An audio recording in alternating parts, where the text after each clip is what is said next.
Hey there, internet friends. Welcome to another episode of That Nerdy Site Show, weekly podcast where the team members from that nerdy site, and sometimes friends, get together to talk about our lives and all of the nerdy things we love about them. I'm your host, Trevor Starkey, and joining me this week we have Cameron Abbott. How you doing, Cameron? Hey, what's going on? What's going on? And special guest, Brandon Gann. How you doing, Brandon? Thank the founder that we have come together to discuss this game. Yes, today we are talking all about Final Fantasy XVI today. I finished it a couple weeks ago and then played through all of the Final Fantasy mode. Cameron and Brandon both finished it in the last week or so. So we are and we had Brandon on back when we did our Final Fantasy VII remake Spoilercast back very early on in the pandemic. 3 years ago, 2020. Yeah. I saw you, I knew Cameron and I were going to be talking about it today. I saw your tweet thread about it yesterday, Brandon, and I was like, Brandon would be a good person to bring on for this, so I'll reach out, and I'm glad you were available to do it.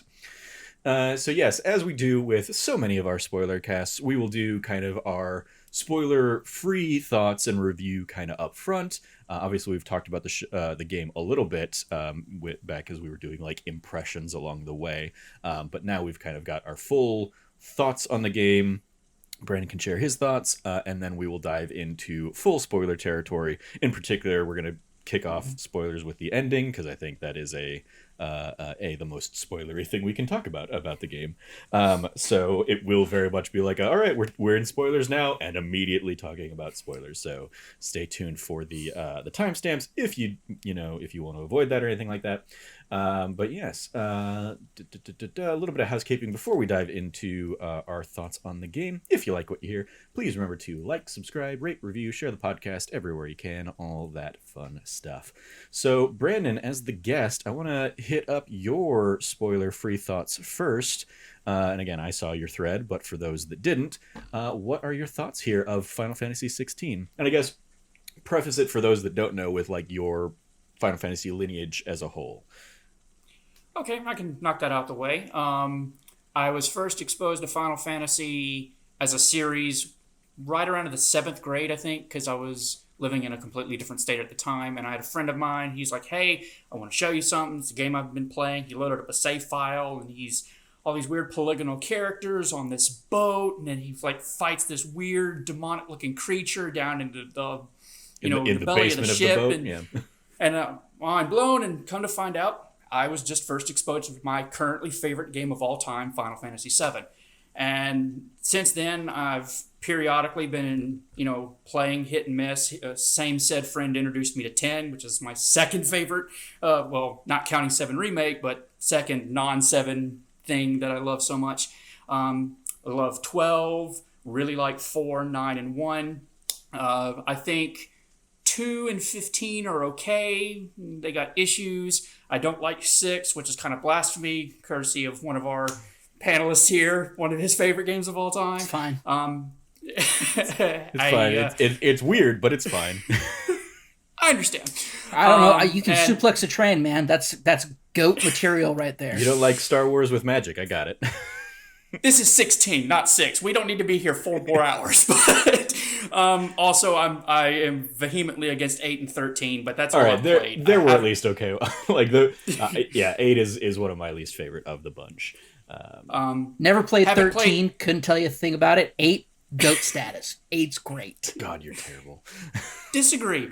Haven't played 3, 5, 11, and 14. I am looking to touch on 5 sometime later this year. Again, free time's limited. 2023 is being fantastic in terms of just wall-to-wall great games. So I hope to knock that out. As interested as I am in 14, good God, that's a commitment. So I don't know if I'll ever get into 14 for various issues. But on the whole, Final Fantasy has become one of my favorite franchises front to back. As I just explained, games I love, dislike, hate. Mm-hmm. And I think that's the series' strongest quality is that there's something for everybody. As we just demonstrated, we may differ, we may agree, and who knows how this Spoilercast is going to go. But overall, as in terms of my lineage, fantastic. Love the series. As far as to kick off the spoiler-free thoughts of 16, I want to preface it with my time with the demo. I will say that when I finished the demo. I actually had some concerns as far as, because the demo is split into two parts: the kind of first legitimate 2 hours of the game, and then like a kind of special demo or only vertical slice of what the combat is like, with some abilities you don't really have at that specific part of the story. On the narrative end, with how the demo ends, I kind of wasn't really feeling it. I'm like, I kind of don't like this angle, but it's a demo. Let's see how it goes. And then on the combat end, because they just throw you with all these different abilities, it was kind of a, not quite completely over my head, but it's like, okay, I'm forgetting I have certain things. This kind of doesn't feel right. Thankfully, the actual game does a much better job of actually easing you into combat, does a much better job of kind of giving you a how the narrative, what it really is, and kind of assuaging my fears, to the point that I fell in love with Final Fantasy XVI, much to my surprise. I was hoping it was good because 15 was kind of a disappointment. But I am shocked at how much I love 16. So much so that it's now my third favorite Final Fantasy mainline entry of the whole series that's not 7 or 10 related. And it's sitting within top, I think I counted top 20, close to top 15 personal games of all time for me. I just loved it. Excellent. Beginning to end. I can't rave enough about it. Nice. We'll talk a little bit more, but I want to throw to Cameron. But before I do, Brandon, I think, is your mic on like a table or something like that? Yes. I think when you touch that table, we're hearing like a little bit of a thud. Mm-hmm. So if you can be like this, yeah, we basically hear like the tapping. So if you can just be cognizant of that and try and like not connect with something. Apologies. Oh, good. So throwing over to you, Cameron, now that you have finished the game, what are your, like, I know, because, you know, we live together and we've been raving about the game for a while together, but what are your thoughts? My general thoughts are, I think that this is probably one of the best Final Fantasy games of all time. I think that it has a story and a timeline and it features characters that I think are like some of them are more iconic than others, but at the same time I do think that the journey you go on with these characters is really what makes this game special. I don't think there's been another entry in the series or the franchise overall that has this long period of time that's covered within the timeline of the game. That I can think of. I think the one that probably comes closest is Tactics. Or maybe 15, I guess, if you want to take that into consideration. You have a really brilliant story that is driven by people and that have an emotional core and have some sort of cognizance to them when it comes to their motivations, their goals. It's not that one's like there are good guys or bad guys. It's that there are different sides of these conflicts, and how they interact with each other and how they cross over comes into effect with it. And it is topped off with just some top-notch gameplay. Like, this is so good. The gameplay is so good.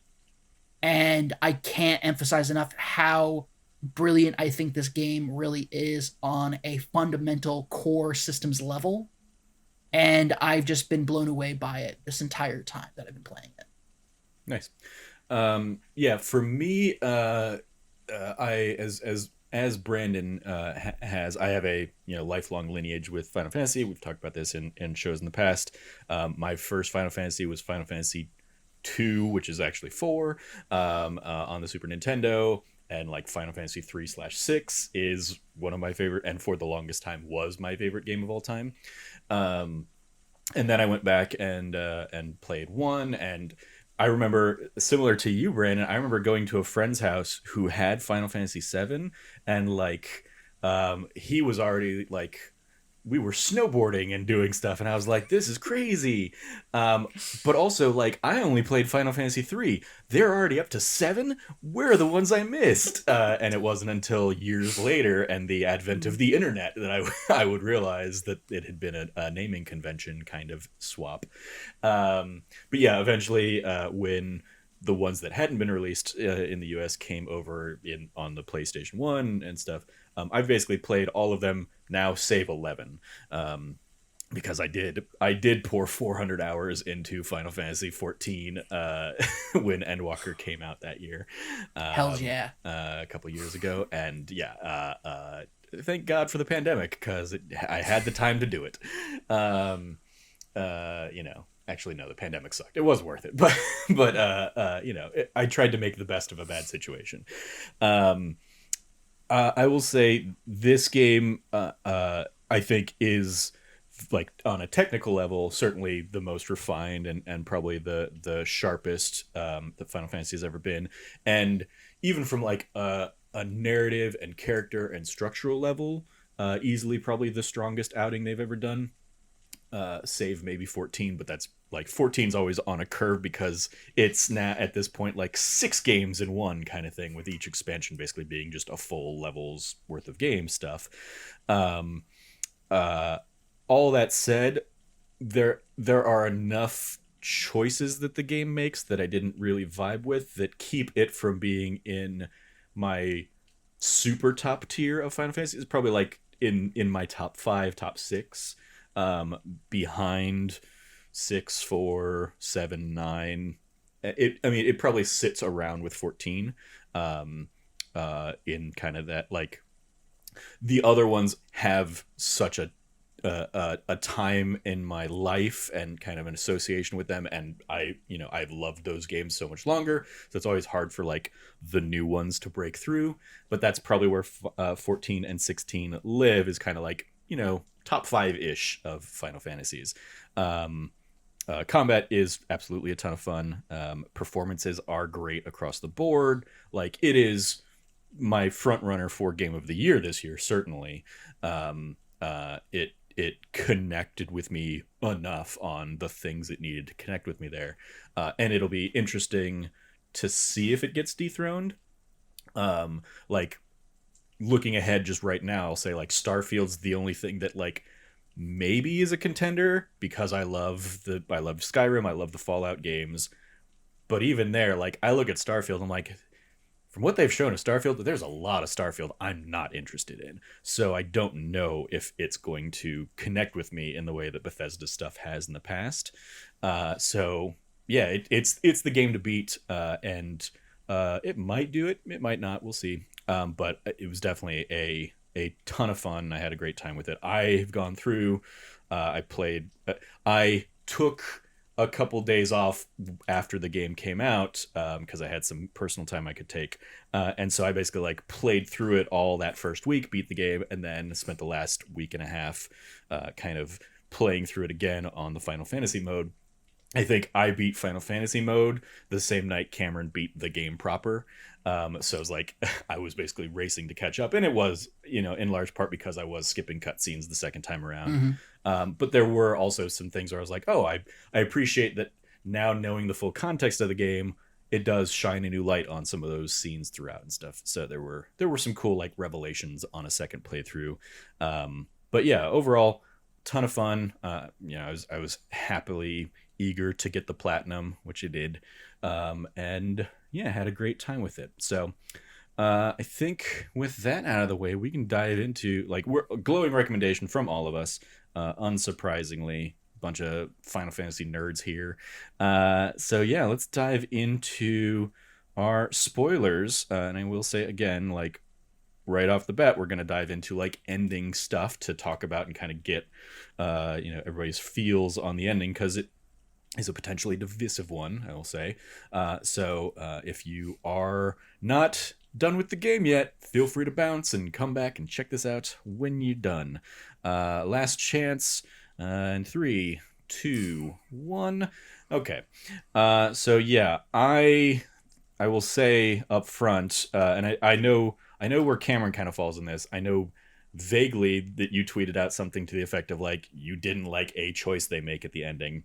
I will say the ending is a key element that keeps this from like cracking into the top 5 for me, because I hate that it's a sad ending. I hate that like everybody dies basically. I think, and that's my issue. I think it could have very easily gone the other way, and like you give Clive and Joshua a chance to go back and enjoy the new world that they've made. And obviously we can discuss, it's left open-ended on how that really plays out. I'm like, I don't think it is. I think we see pretty much everybody. Dion obviously makes the sacrificial play as Bahamut, which I was fine with. I think his story kind of like built to that point. As Cameron pointed out when we were talking, it is a sacrificial gay kind of thing, which is a little problematic, certainly. Yep. But he, like, with the journey he has gone on through that game, that is him doing whatever he can to atone for the fall of Sanbreque. So I was okay with that. But yeah, then Joshua falling, and then Clive, also not being able to like withstand the power of Ultima, and just kind of like starting to turn to stone alone on a beach. I was like, well, damn it. Like, how do you drop the ball at the 1 yard line? Don't do that, Square.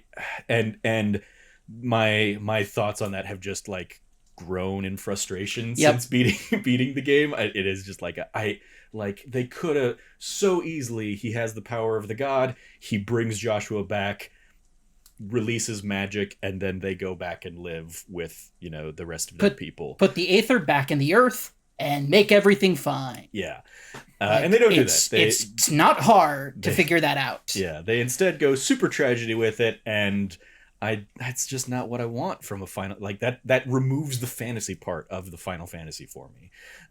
So like that's the game very much like, and I likened it a lot to like all of the, and Cameron talked about this a little bit as well, like all of the drama around the Mass Effect 3 ending.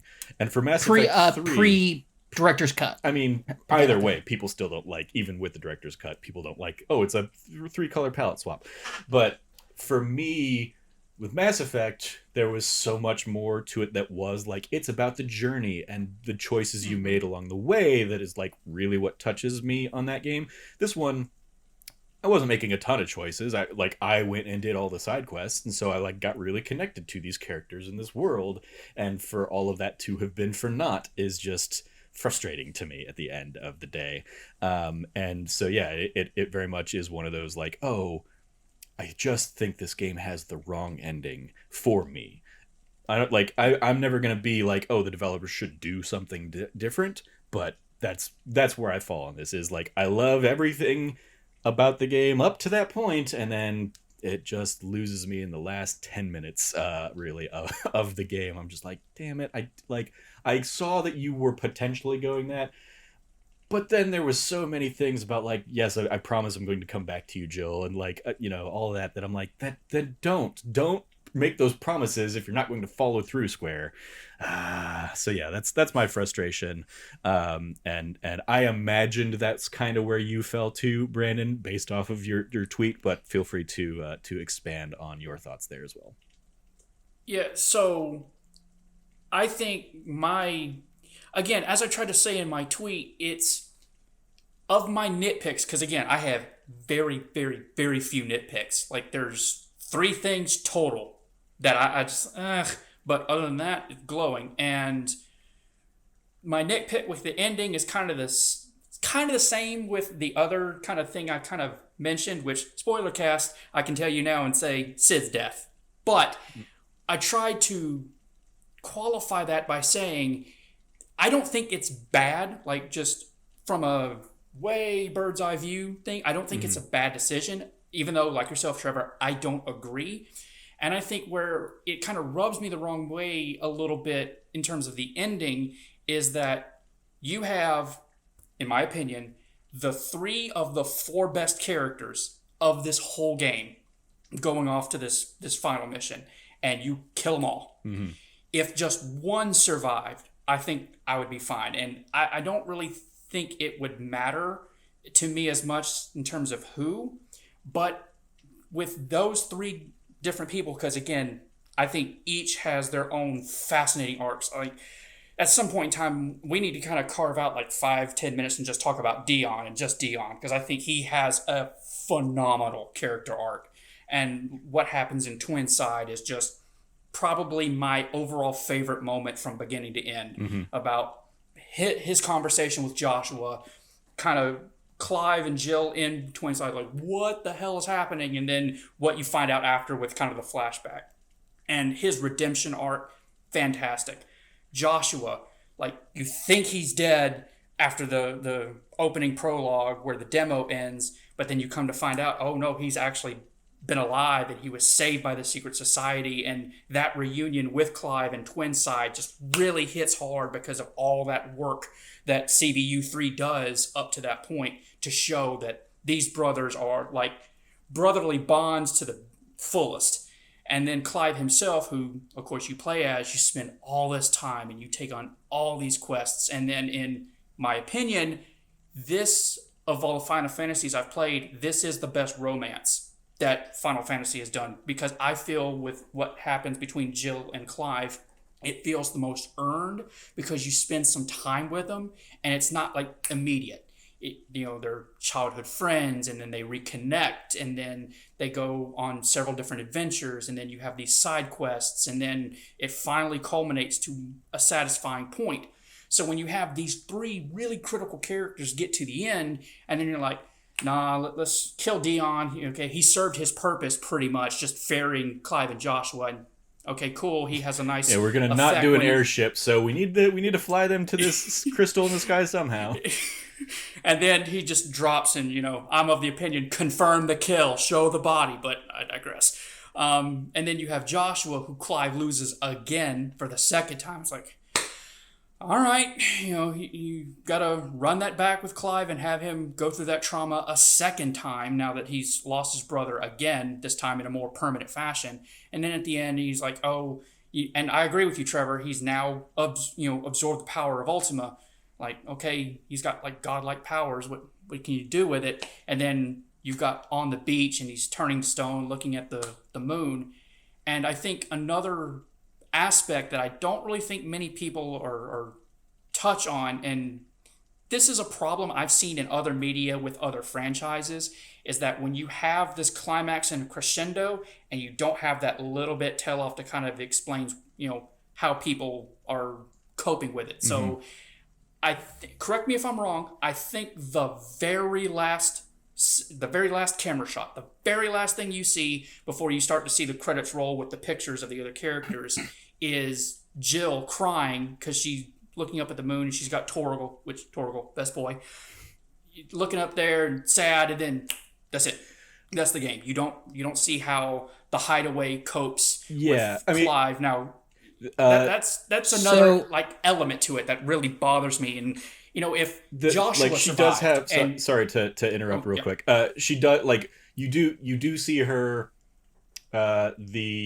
the moon, she like kind of breaks, she leaves, Gav is like, with the baby kind of thing, and then her and Torgal are out there and see like the sunrise, which does tie into the conversation she and Clive had about this time from their childhood of, it was always bad, but then the dawn would always come and the sun would always rise and you would come back to me, was very much like the framing of that.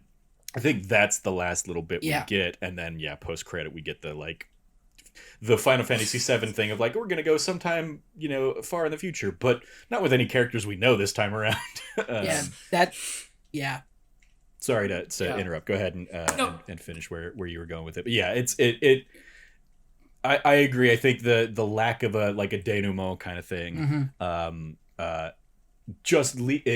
it is another of the frustrating aspects of the ending, because it does kind of leave it of like, okay, you're leaving it open-ended for us to fill in the blank or whatever, but it's like, I don't sure, but the blank I would fill it in with is completely hampered by what you've shown me at the end there. Like, I can't have Clive showing back up and like being happy and getting reunited with Jill and Torgal, because you showed me him on a beach turning into stone. So, like, anything I do headcanon wise is bleh. Cam, go ahead. It's cool. A couple of things. First off, I re-examined the final cutscene. His only up to his wrist ever turns to stone. It stops turning after that, and it does linger on his hand after it stops. So it shows that he has started getting the curse. The fire goes out though, so it's unlikely that the curse continues because there's no longer magic to continue cursing him. The downside is he's like busted on the beach after being on a crashing island. That's my question. Now, the thing about it is, as somebody who literally just restarted the game like 2 hours ago, if you choose in Final Fantasy mode to go back to the very beginning, it starts with a narration done by Clive in a very like open-ended kind of way. And I didn't think about it at the time when I first started playing, but replaying it does pick up as though it is the start of a tale. So from my personal perspective, I do believe Clive survives and writes the Final Fantasy book with Joshua's name.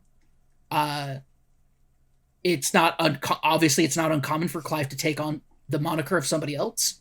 And also, Clive Rosfield is a well-known terrorist who is he had better have died on the crashing island than being known as the man who literally stole magic from the world. So I do believe that. I do think that there is a massive issue. I think it's called the crescendo after the climax. In narrative storytelling, the crescendo is as it comes down from the climax. It's the denouement. Denouement, thank you. Yeah. That's what I was referring to. Crescendo is the building up. The building up, thank you. Okay. The denouement is like there's no proper send-off, and I will be the first person out here to say this. If you show me something again, like I hated it in Mass Effect 3, I hate it here, I hate it everywhere. If you show me an epilogue, make it at least like Final Fantasy VII barely gets a pass because Red 13's in there. You do not show me characters I don't care about as a way of saying this is how things are now. I don't care about these characters. I don't care about any of that. I don't care about it's in the far-flung future. Fill in the gaps yourself. I'm not the writer of the game. You don't pay me to write the game. I'm not going to write it for you. I'm not going to come with it in my head. Like, I'm tired of these open-ended endings. They're not open-ended. They're just unfinished. Mm-hmm. And that's they're in case they do want to make a 16-2. Yeah, it's really, really annoying, and I hate it. That being said, I think that outside of the ending and my only other gripe is the timeline. I feel like there is in each time jump, I feel like there's like some critical things that probably could have been done. Or I'll also be honest, 13 years is a really long ass time for there to be like zero progress in Clive's story. For us to be hopping into it like he's been fighting for 13 years. That's it. I mean, well, like we do get like the vibe of, I mean, obviously he's been branded, and so he's been serving, he has magic, he's been branded, he's capable, so he's been serving in the Empire's war kind of thing as a slave for, a good chunk of that time, lost his identity, lost his, lineage, but never forgot who he was kind of thing. Which is great. I like that. I just, give me a montage. Sure. Give me a montage. Give me something. That would have been like, give us the scene where show us how they brand people. Like, you make a big deal about that in like cutscenes that follow through and like the dangers of removing the brand and everything. Mm-hmm. Wyvern tail is a poison and like all of that. Like, also the entire, like, we'll get into it later when we talk about like symbolism and everything, but like, gosh, there's so much about Sanbreque that's just like really messed up on just about every level systemically. I mean, like, there's a lot just about the twins that's messed up systemically. Absolutely. It was like, none of these things are good. None of these. This is like, not a good world. The one little bit of the free cities just gets completely wiped out, immediately by Akashic. So, yeah, wah. And even then, it's like that in and of itself, like that city in and of itself is also apparently like a capitalist hellscape, because it was basically like libertarian, like independence movement, because they didn't want to pay taxes to the Republic. So it's like you get into lore on that and you're like, oh yeah, no, that place isn't as cool as it seems to be. Yeah.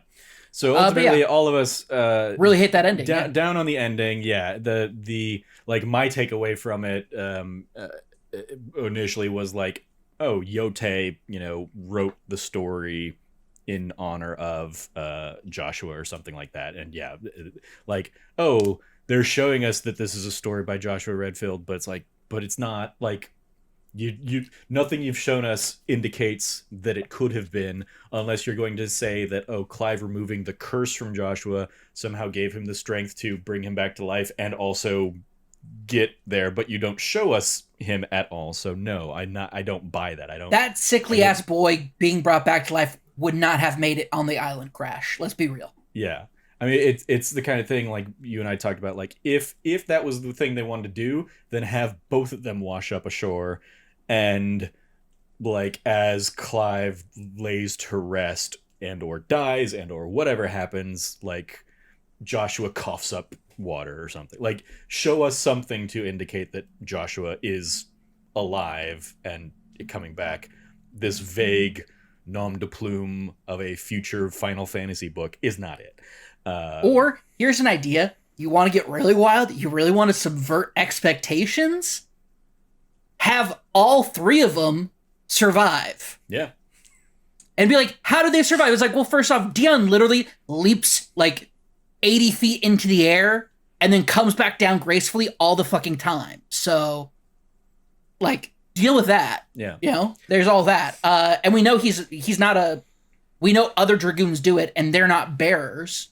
So, like, it works. It should work. Yeah. All three of them could have just survived, and you would have just been like, yay, hero's triumphant return. We didn't need this. Yeah. Didn't need to be this way. Again, so yeah, going back to, like, the reason that, like, Final Fantasy VI or 4 or 9, like, stay atop my, like, favorites is because they have those happy endings. They overcome that adversity, they beat the big bad, and then they have, like, a going off into the sunset together kind of moment, and this game just doesn't do that. I also put, every time you have a sacrifice, if that sacrifice is not paid off with a triumph in the end, it just feels empty and hollow. Dion's death, if he does in fact die, feels empty and hollow because there's not the triumph is open-ended and empty. For all intents and purposes. I mean, for all of them, because we don't get to see their companions live to see a brighter tomorrow kind of thing. Unless you are going very, very literally, and yes, Jill sees the sunrise. That doesn't, like, that's not... But especially because everything they've been doing up to that point has been making the world definitively worse for everybody else in that world. They've destroyed every government on these two islands. Also, there is this whole weird thing of like, oh, there's like a mainland out there that's completely not like bothered with any of the stuff that's happening on the Twins, which I'm like, that's another aspect of this game that I'm just like, that's weird. Like the fact that it is such an isolated space. This isn't like a world crossing adventure. It is like two islands, very small islands based on like the landmarks that you can see from different points in the different areas. So it is like, oh, this is a very small game compared to, your Final Fantasy VIIs or the even like 15, I feel like is a bigger world or bigger continent than this little space. I think you're totally right. Also, it's just, but at the same time, that does make sense for the scope and scale because they are such low, like everything's so low tech, right?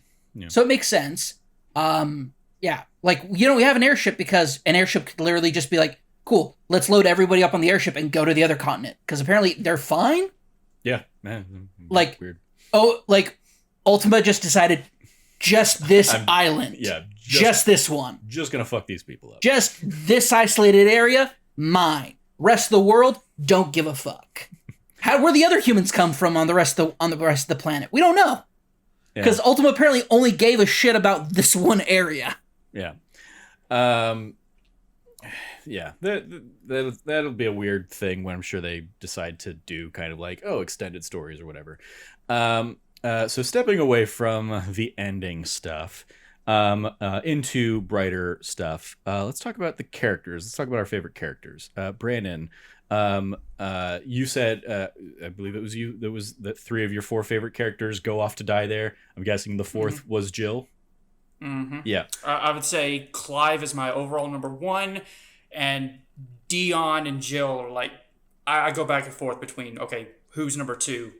Again, it's a little unfair because you play as Clive and you spend the whole game with him. Of course. But again, Jill and Dion's growth and, their stories, I think, are just fantastic. Yeah. And then Joshua's kind of in there at number 4. Yeah. So what about their stories, I think, resonated with you so much? So to kind of touch on each 4 just briefly, in terms of Clive, I think it's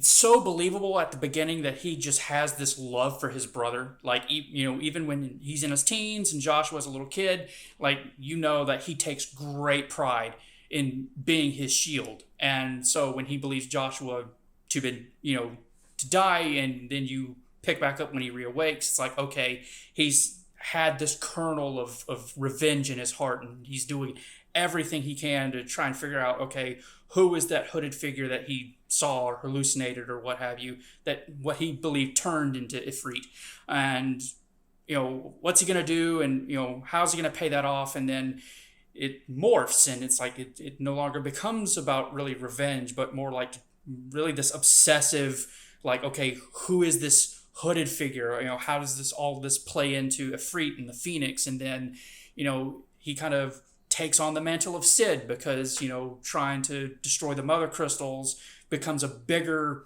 quest. He's a part of something bigger than himself. So he just goes through all of this different change and all of this different growth. And then by the time you get to the end and you've lived through these experiences and you've had that companionship with Jill and that reuniting with Joshua, and you've made all of these connections and friends, not just in the Hideaway, but through all of Valisthea, like the Dame up in Northreach, Lubor down in Dalamil, I think it's called, down in Dalmacia. Dalmacia, yeah.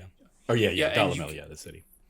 And like you see like how much of an impact he has, and just how much of a good, at his core, a good person, even though, as you guys just touched on just a minute ago, like his probably known as Sid the Outlaw, the terrorist, of all the bad things he's doing, which is kind of another irritating thing. Like how does the world see Dion, and how does the world see Clive after that ending is another thing about it. But when it comes to Dion, it's like, every time anyone of nobility or of power from Sanbreque was on the screen, you just have that don't like these people. Like, they really get under my skin. Except Dion, from the jump, you could just like tell Dion was a good dude. Like, he loved his father, he loved his country, he loved his fellow dragoons, and especially Terrence, which is another character that he sends him off, and we don't really know kind of what he does. Lack of closure, my biggest problem with this game. But the fact that he just loses it because Ultima tricks him to try and kill Olivier, who's Ultima really, and then he ultimately kills his father because Sylvester wants to take that spear, and he just snaps and he loses control of Bahamut. And when he finally comes to and realizes what he's done, that build up of, okay, I don't care how long it takes, I don't care what I have to do, I don't care what happens, I have to atone for this. I have to figure out a way to just perennially and just forevermore figure out how can I make this right? What can I do to make things better? To try and bring back the people and the country that I loved so much that I just wiped off the face of the planet. And so, and again, that's why his art ultimately kind of, the way it ends is irritating. It's like, ultimately, he's consigned just to be Joshua and Clive's ferryman to just die, and it's frustrating because his arc is so good, and he's such a fantastic character up to that point, and you really connect with him because he's a quality human being. When it comes to Jill, you're there, you see their friendship when they're kids at the beginning, and then you reunite to come to find out, oh, the Iron Kingdom came by, and after Rosaria fell, and they just wrecked shop and abducted all the women and children, and she was forced into slavery, and then you go on that quest with her, where she goes back to the Iron Kingdom at, I forget which Drake crystal it is, but then she actually plants that sword in, I forget his name, that high priest, and you really feel that for her, because you're at that point you're rooting for Jill because of all that she's gone through, and when she finally has that closure, it's like, hell yeah. So you really connect with her because, living through Clive's shoes, you really grow that bond. And then, of course, Joshua, as I said, with Clive, you feel that brotherly bond. And this entire game, Joshua and Clive pretty much do what they do, not only for the betterment of everyone else, like destroying the mother crystals, but they do it for each other. Joshua's whole goal was to make sure, okay, who is Ultima? What's his plan? How can I make sure that Clive's all right from these plans? And when they finally reunite and they have that tearful reunion, even though everything has gone to shit in Twinside, it's like, again, I'm not necessarily an emotional person, but I can feel moved because of how well these performances are, how well this is written, how well the story is told. And by the time at the end, you're going on these quests, and at the very end of the game, you go on that side quest where you visit Elwyn's grave, and, you're like, we're in it to the end. Us two, brothers for life. We got each other's back. No matter what happens, nothing can stop us as long as we're together. And that's a really powerful theme. And you don't really have that unless you have two wonderful characters who just interweave all throughout that story until at the very end of the game, where literally until the end, they do everything they reach with each other. And, you have that scene with Clive holding Joshua, like screaming, like, wake up, don't go, look at me. I feel with how things are written, with how things are acted, like, it's one thing to just give a synopsis, but like I can't extol the virtues of these actors and writing enough, because they really they put their all into it, and it shows and it pays off. So that's why those are my top 4 characters. Again, I could sing the praises of Gav, especially Sid. Sid was fantastic in this game. He's just not around as much as I really would have liked, because I could hear the actor read the phone book for hours on end. But like, I just feel like this is just a fantastic masterwork on character, on storytelling, on performance. It's just, I need to be quiet and let y'all speak, because I can just go on and on and on. I love all 4 of them. Yeah, no, it's quite all right. I threw it to you because you had been quiet for a little bit while Cameron and I had kind of gone for a little bit there. Cameron, any other character, anything you want to add on those 4 characters, or any other characters you want to give some shout outs to? I will say, one, I really appreciate, especially after like the drama and issues with that happened between Persona 5 and Persona 5 Royale with queer representation going on in those games, and how problematic a lot of things coming out of Japan when it comes to queer representation can be. It was really delightful to see Dion and Terrence's their romance take real strong center stage around them. It wasn't just like, it's there's a really hilarious meme in both, like, would people look at like queer history and queer literature, where it's just like, and they were just friends. And you see that a lot with things like with like, because a lot of storytelling would not show us the romantic elements of Dion and Terrence's relationship, and they just be like very like that romantic tension. And then people would be just like, yeah, but they're just friends, right? Like, they're just, they're buddies, comrades. And it's like, nah, brother, they're gay. And I loved that they had those tender romance moments, that Terrence is a true confidant and paramour to Dion when it comes to the decisions Dion makes. I found it very, very refreshing to see that coming from a game in this franchise. I think that this is a great step forward for the entire, like, the entire Final Fantasy franchise as a whole, to continue giving us that. And even with other characters that are, if they're not queer are definitely queer coded, like Lubor, and a lot of other, like there's quite a few characters. When it comes to Clive, I think Clive is such a brilliantly well written character. There are so many moments that I'm thinking of. I did a replay of like doing the scored version of that level of the forest with Sid as you're going through it and looking at from where Clive was towards the end of the story to where he was at that point. Clive was just purely driven by revenge. That's the only thing he lived for. And seeing that so visually represented, you don't really appreciate who Clive was until you get to see who Clive becomes. And it helps reconcile that massive journey that he takes from being the 15-year-old shield of the Shield of the Phoenix to, the first Shield of the Phoenix to Sid the Outlaw, and that massive journey that he goes on to get to that point. I love Clive so much. I love his relationships with everybody. I also love that a lot of times Clive is just a big old himbo. Sometimes he's like, I don't get it, but cool. What do you need? You got it. I'll get it for you. Anybody who knows me, I love me a himbo. I love himbo characters. More himbo heroes, please and thank you. I love that. I love that aspect of it, of Clive also, but also just being really creative, especially when it comes to combat. It's where he thrives and excels in. I love Joshua. Joshua, like, here's a little note about me. I freaking love stories about brothers. As somebody who has an older brother, that is very much like there's a 5-year gap between us, so there's enough of a gap for me to feel a lot of empathy and connection to Joshua's character as a younger brother who feels like their worth is in comparison to their elder sibling. There's conflict with that. Another great one is Infamous Second Son.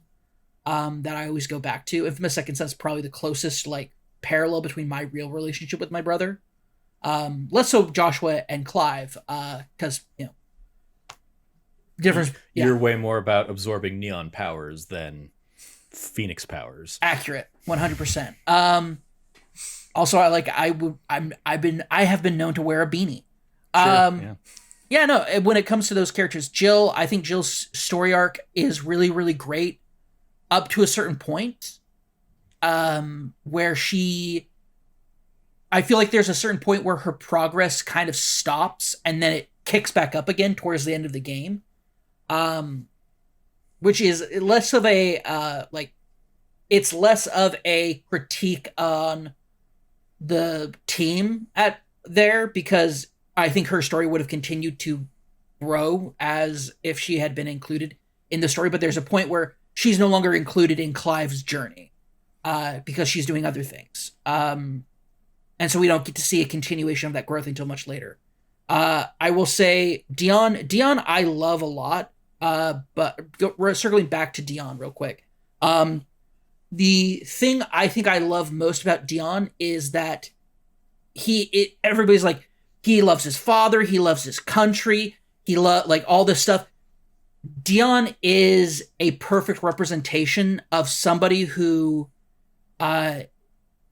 lives and believes and strives to uphold the status quo and uphold a system that they receive privilege from.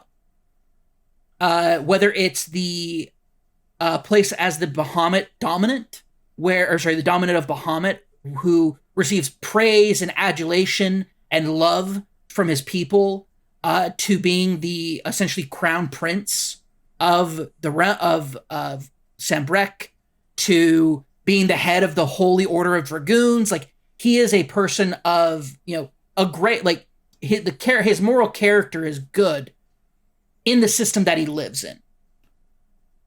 But all it takes is peeling a look underneath about what Sambrek is as a country, as a culture, as a people, to see that. Is Dion the best of Sambrek? Absolutely. But he also is somebody who upholds a status quo that is to the severe detriment of other people. And so but here's the thing, I like that about Dion. I like that about his character. I think that adds a distinct shade of gray to what would otherwise be a like somebody who is just painted white in their morality. I think he at least tries to like wake up to that though over his arc. Yes, is like end, yes. he is very much like, I don't want to go into battle even though I can as Bahamut, because if I go into battle, thousands will die. Like I don't want that for the people. And so like I appreciate that he pushes back against the status quo in that regard and against like what is expected of him, because he's trying to look out for the people who can't necessarily look out for themselves in that hierarchy.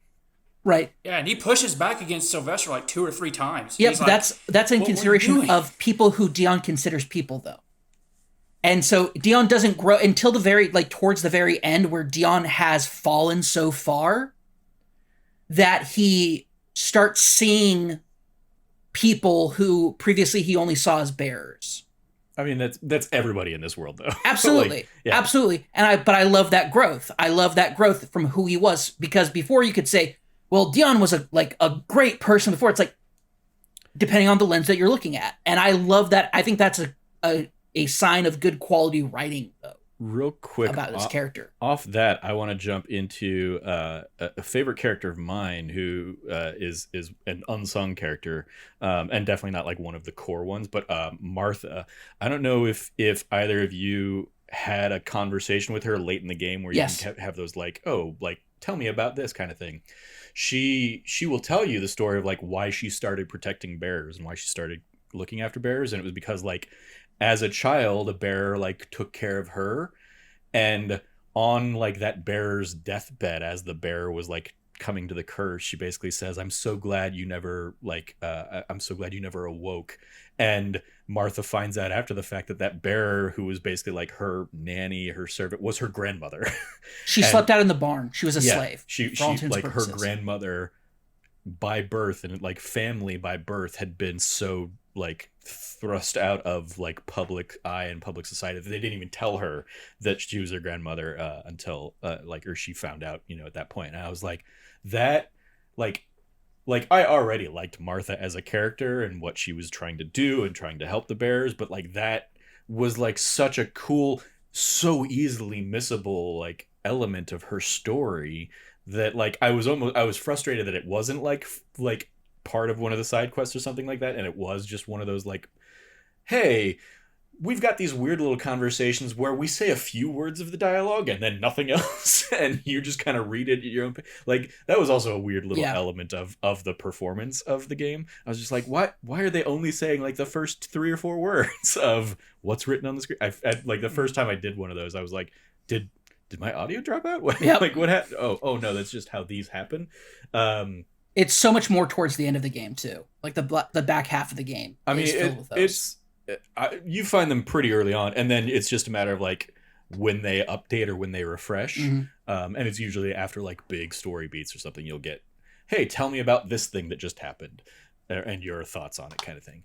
But yeah, I loved like Martha. I loved Lubor was great. Like a lot of the kind of like the heads of like your main quest givers in each of the little regions, I thought were a ton of fun. The story of the siblings, I don't remember the woman's name, but Theodore, who ends up going Akashic, trying to like save the village at the end. I was like, Eloise. Eloise.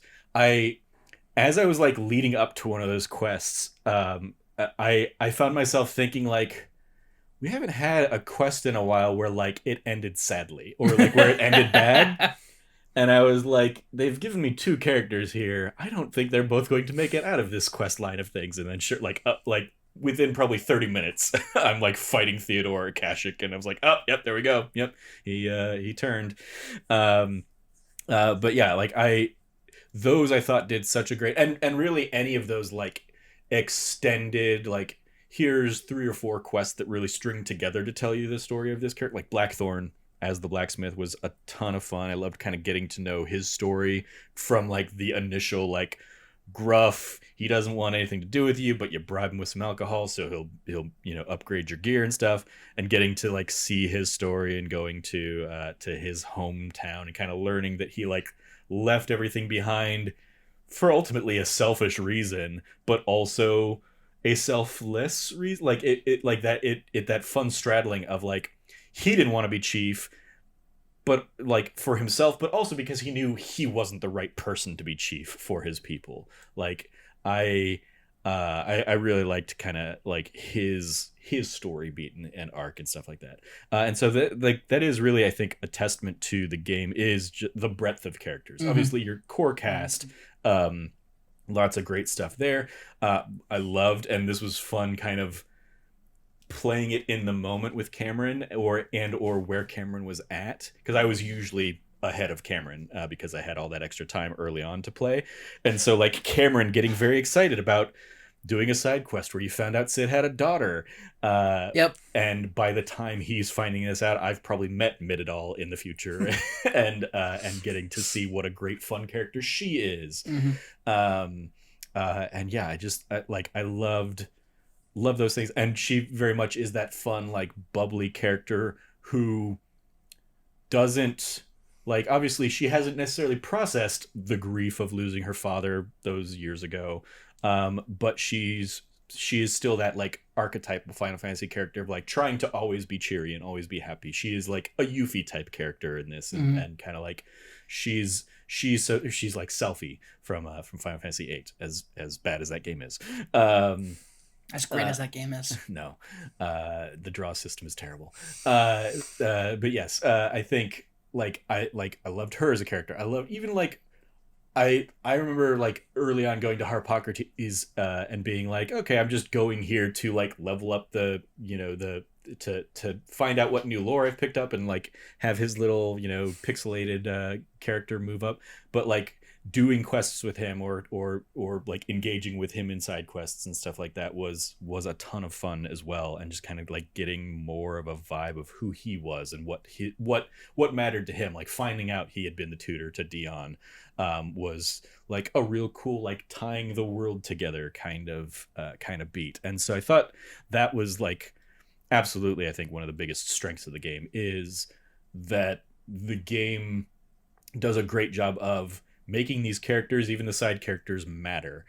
Even like, I think there were other opportunities they could have done more with, but like I loved even the lady you help in the old Sid's Hideaway, like help growing plants and stuff like that. She dies when Kupka comes in and like messes everything Titan up. smash. Yeah. But like her legacy lives on as the fruit is now sweet and good and people want it and they name it after her and stuff. And I was like, oh, that's a really cool world building thing to give like a legacy to the characters that don't make it. I really enjoyed that. Just lots of fun little side characters. Anybody have any favorite side characters they want to? Yep, I'm going to talk about the greatest side character of all. All right, Lord Byron Rosfield. There you go. The man, the myth, the legend. Everything about this character is top tier, like best. He's easily my favorite side character. He's potentially one of my he's up there for me, like main cast level. Like I love Byron Rosfield, whether it's he doesn't believe, he listens to Clive's story, he goes, only an idiot would believe your story. And what actually convinces him?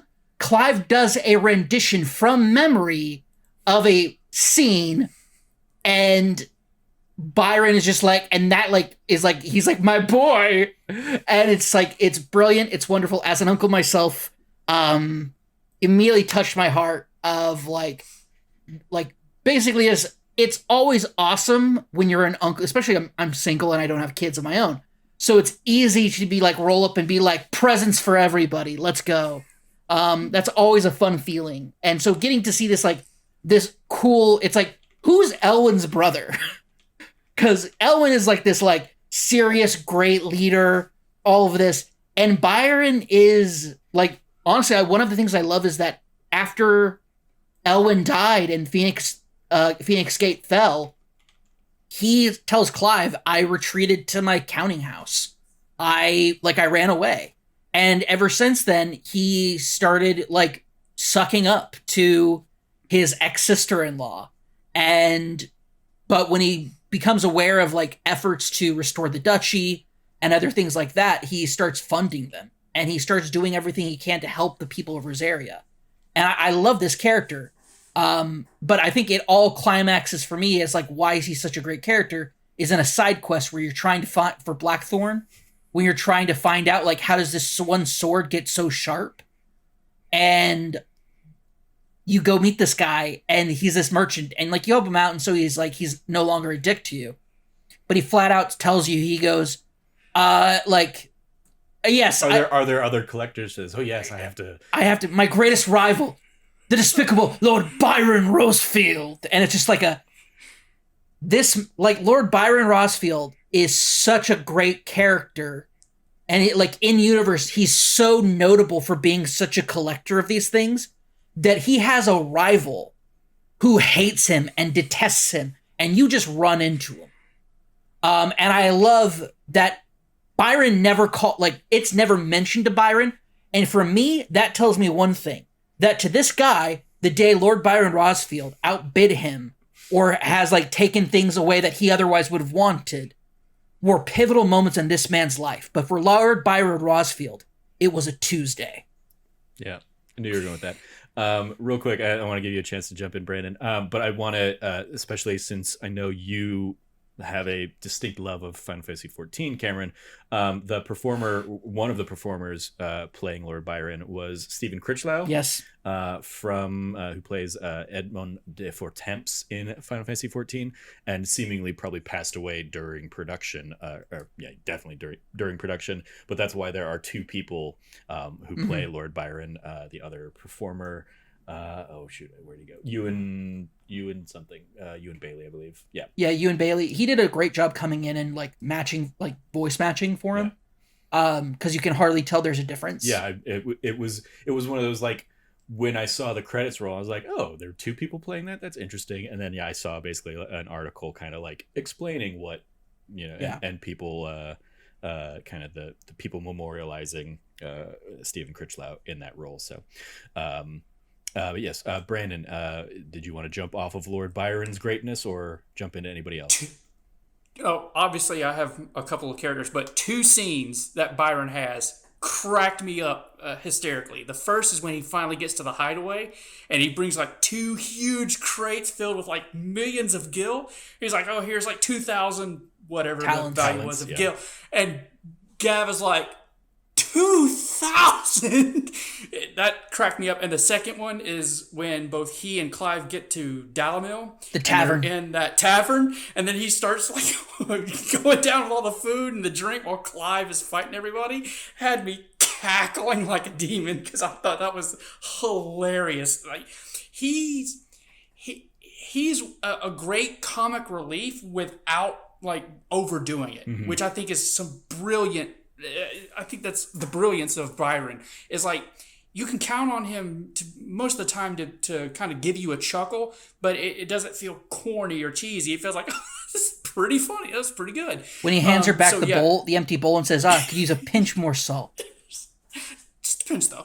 Also shout out to him actually being an absolute beast in combat when he's fighting the Akashic, and he's just he has 30 different names for his axe, and it's just what a great way of saying this man is also a badass, but he's hilarious. Very much so.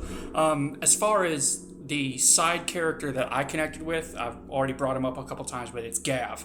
I like how when you first meet Gav, he's all tied up in Lost Wing because he's Sid's scout, and you don't really know at that point, okay, is this just going to be another throwaway character? But with how crucial and pivotal he is to the hideaway and how much more and more prominent he becomes and how important he becomes. I think Gav is probably one of those real pillars that keeps Clive focused. And one of my favorite scenes that he has is, I think one of the very last side quests I did is his backstory about how he came from the north and he was all super excited about having, I think, a baby sister or a baby brother, but the Empire comes and wipes out his family while he was hiding, and Clive has that touching moment, and he's like, you are our brother.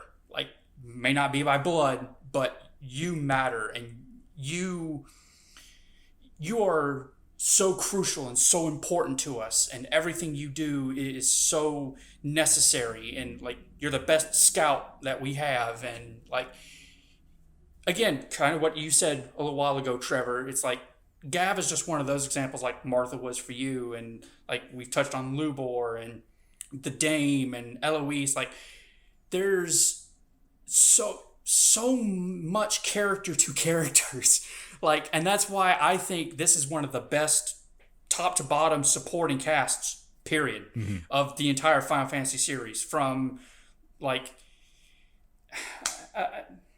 even Quentin down in Lost Wing, like he has his own arc about, you know, he builds Lost Wing, and so he solely can recruit bearers to take revenge against the Imperial. I forget the guy's official title. Chief Justice, Chief Justice, yeah. Which Chief Justice John Roberts, yes.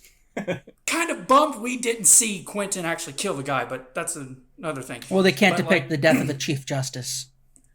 Yeah, but like that's just another example. Like, these characters are so memorable that even though they might not be the main center point, you might only check in with them once or twice, and even then, like that quest with Quentin, like I'm pretty sure. Granted, I please fact check me on this if this is wrong, but I'm pretty sure you don't see that unless you do like a couple of other quests for him and spend that time and get to know him. So like, I would just say, like, I could just go and list 2 or 3 different examples for each and every one of those characters. So I just picked Gav because he's a bit more prevalent, but I agree with you, Cam. But Byron is just hilarious. He lights up the screen every time.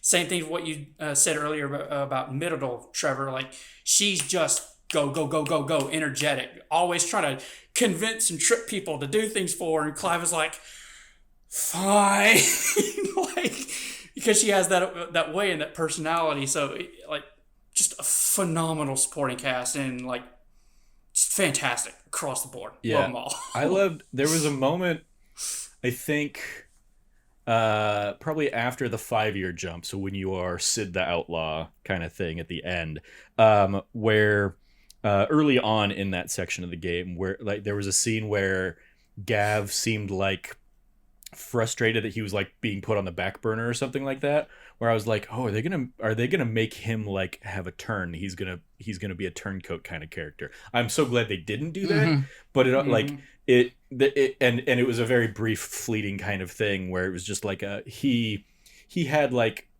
a thing where he felt like he wasn't being, you know, utilized as best he could, and they were like, but we need you here because of your nose, because you're the best scout. Like it was kind of a moment of like, oh, is he going to get like delusions of grandeur, and when he isn't given that place of position, he's going to turn, he's going to go to Sam Breck or something like that. I'm so glad they didn't do that. But it also got me thinking of like, oh, they like, for as Games of Thronesy as this game ended up being, there wasn't, at least I don't remember there being like a big betrayal.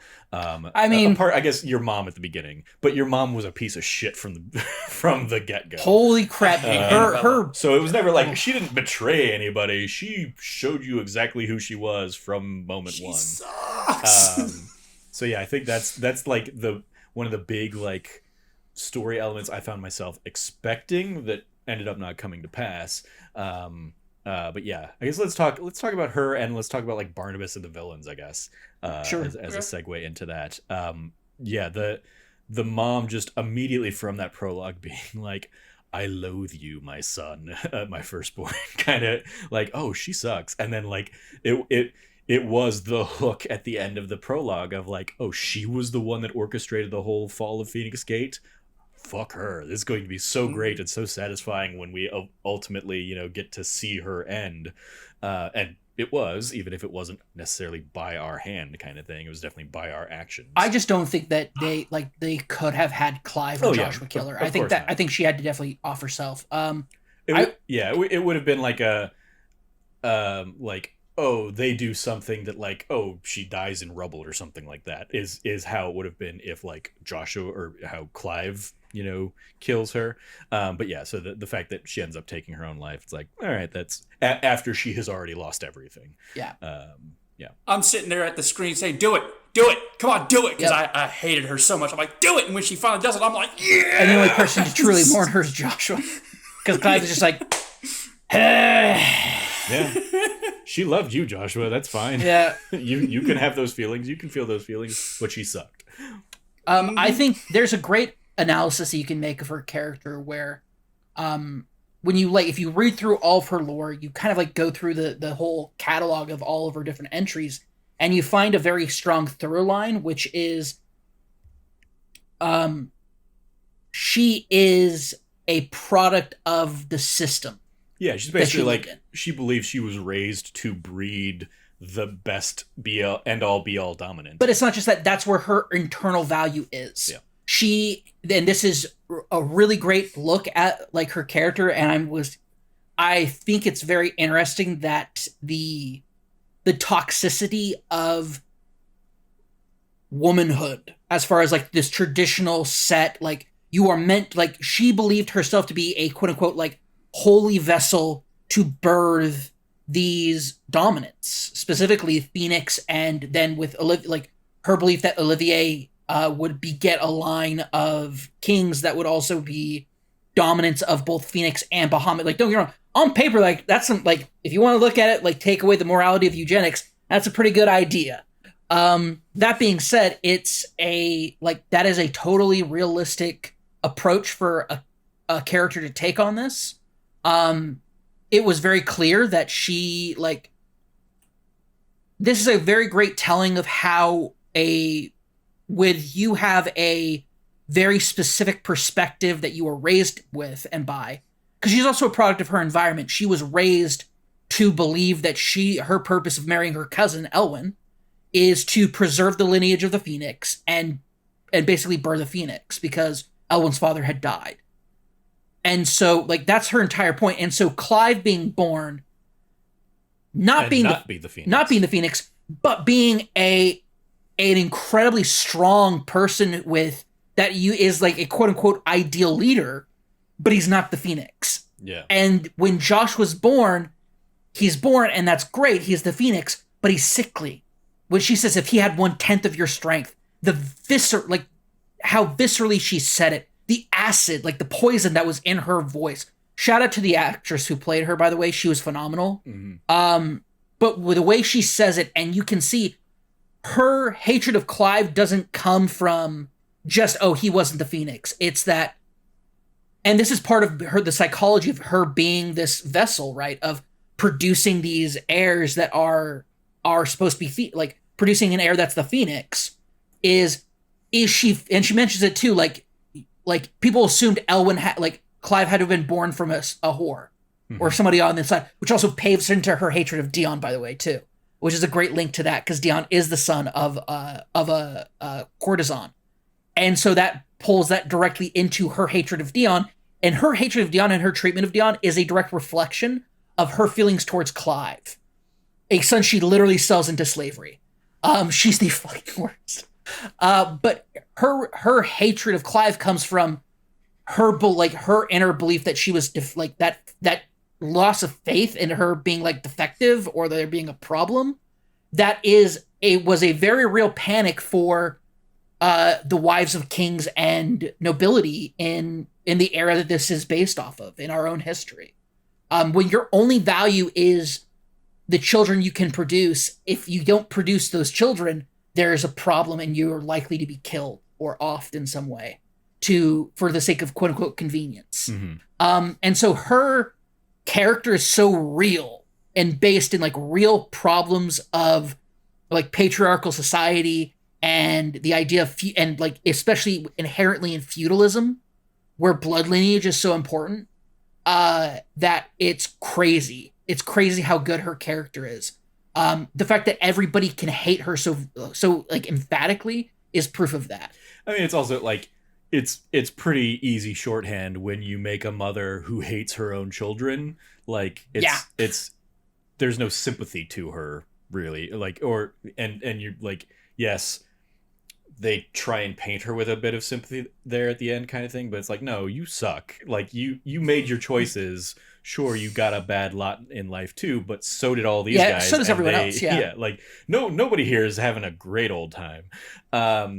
Speaking of characters who kind of got stuck with their lot in life, I loved Benedicta, and I hate how her story is cut so short. Absolutely. I think that's another, like, she serves the purpose that the game has like set forth for her, but like I think there was so much more that could have been done with that character, and I like she's interesting from the jump, but just as she's getting like super interesting, we get that like look back at who she was and all that stuff when she meets Sid. Like she turns into Gruda and dies. It's like, oh, that's like. And then from then on, she's just a plot device. Yeah. She is the head in a box to Kupka. Yep. They fridge her to get Kupka angry at Sid, and that's how that entire thing starts. And yeah, it's true. You're 100%. Benedicta has such great character and such great potential, and it's cut so short. And then they bring her back in like some Ultima Illusion stuff at the end, or towards the end of the game, and it's just like it just doesn't hit because she's been gone for so long. Yeah. Like I think that's why they don't like keep her there, and they do like have her turn into Kupka and then turn into Barnabas's mother, kind of like that in that weird sequence. Well, don't forget she turns into Kupka. Oh, you mentioned turns into Kupka. Yeah. That weird thing where it's like Barnabas is canonically bi and also has a Freudian complex. Yeah, that was when you were talking about like, oh, like they put Dion's romance first and foremost. I'm like, they do. They don't go that far with it, but they're fine showing a guy who wants to fuck his mother. Like that's a little weird. His paramour / lover, apparently he was also attracted to Kupka on some level. It's interesting. I think that's as much like. Also, he's 100% fucking his horse when his horse is in twink form. Like Odin. Odin. Yeah, no. Slipnir. Oh, okay. Is that his Lord Commander? His Lord Commander. I didn't think that was his horse. I mean, like Slipnir, like in mythology, whatnot. But yeah, you can't convince me Slipnir is not technically his horse when he's not in like pure Odin form. That's my opinion, and I'll stick with it. It's his horse. Right. Also, wouldn't be outside of the realm of Norse mythology for there to be somebody who has sex with a horse. Sure. I don't have a segue from that, but Kupka. Let's talk Kupka. And I think also this can be a transition into like the epicness of the icon battles. Oh shit, yeah. Hells yeah. I know Brandon, you definitely like the twin side one is like the standout for you. And I think probably that, I don't know, there's a lot of good ones. Like the Titan fight though, definitely like when you're fighting Super Titan and like running up his tentacles and doing that whole Titan sequence. Lost. Yeah, Titan. I was like, oh, this is the Final Fantasy bullshit I'm expecting. Like this, especially with that track that's playing, that music. Yeah. Oh, so good. Let's put a pin on music for a minute because I am I will need to describe the nuts that I busted while listening to this soundtrack. No, you don't. But yeah, that fight, I got to like a good 2 or 3 days ahead of Cameron, and I just kept checking in, waiting for him to get to that fight, so I could be like, how freaking epic was that?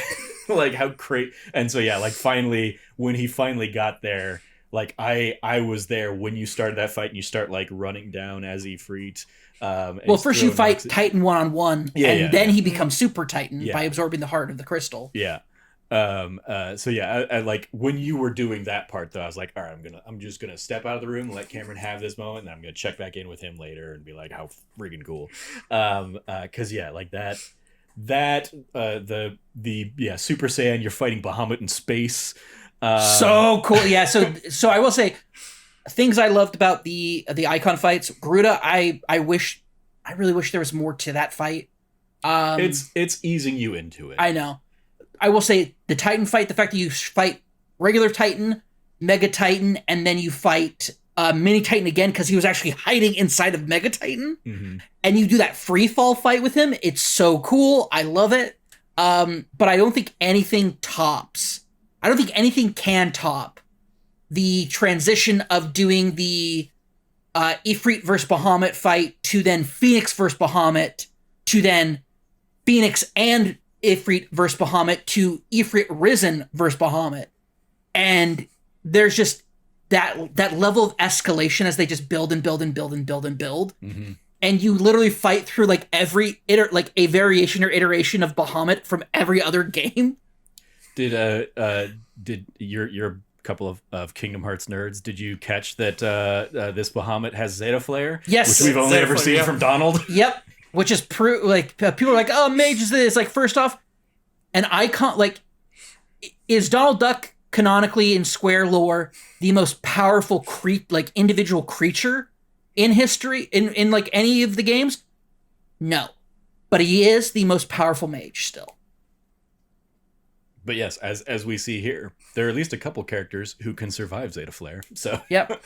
And not only that, but it's also like Zeta Flare's that big of a spell, and Donald Duck cast it, and he's just a little duck. Yep. He's the little duck that doesn't wear pants, but hanging out in the wind. Indeed. Yeah, that fight, like, I will say there were elements of the Bahamut fight where there was just so much going on the screen that I got lost in that, and I didn't like that element, especially the Phoenix part where you're flying, you're having to like move the cursor to hit Bahamut or to like hit his his orbs that he's shooting at you or whatever. I struggle with that because there was just too much going on the screen. I would like lose track of where he was because of all the effects and particles and all that stuff. So there were elements of those fights I did not like because of that. But it's unavoidable that those are just like the most grandiose, epic, nonsensical bullshit that Square loves to do and just got to do in spades. Oh my this time gosh, around. it's so great.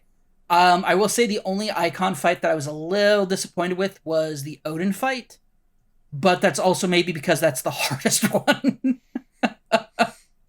I just kept getting pissed off. Yeah, it's really easy to get messed up in that one. Yeah, Odin is relentless. That is the only single fight that I'm actually worried about. That's the only one I'm actually definitively worried about going back to in Final Fantasy mode. Is because he's so mean. Oh, it's that one and a couple of the hunts suck. Absolutely. But yeah, Brandon, what did you think of the icon battles? For the most part, super solid. I will agree that I think Phoenix is the weakest in terms of the gameplay segments. I like how they are very few, and I like how that's the very first thing you do in the game to kind of give you the introduction and the feel of it, and then most of the time it's as a freak. I will say that it's totally understandable why it's not, but I would have loved the opportunity if you played as different icons. Again, as Clive, you're only going to be Ifrit, or in that special Bahamut sequence, Ifrit and Phoenix and Ifrit Arisen. But like, for example, one of the very first things we saw when the game was announced, Shiva versus Titan. Like, that would have been cool to be as Shiva, for example. Or that awesome scene between Bahamut and Odin. Imagine if that was playable. Like, all the icon versus icon fights, most of them being based in Ifrit, like, all cool, don't get me wrong, like, I'm super glowing on them. It's just I really would have appreciated if they gave us the opportunity to play different ones. Like, for example, that I think it's pronounced the Aret or the Aret stone in the Hideaway. Like, if they had like a little special mode, like, okay, here, play as icon versus icon, that would have been pretty sweet. Yeah. But overall, I think all of them super well done. Again, Phoenix being the weakest, but still pretty cool. But I think other than the jaw-dropping spectacle of them all, I think what's super awesome, and this could be a decent transition if y'all want to go this way, is the abilities that you get from them and how you incorporate them into the combat. Like, I think each one being unique and individual with their own subset of skills is super interesting, and it adds that complexity and adds that depth to the combat. So, for example, by the time you finally get Titans, like the wind up, like I just used that thing so much.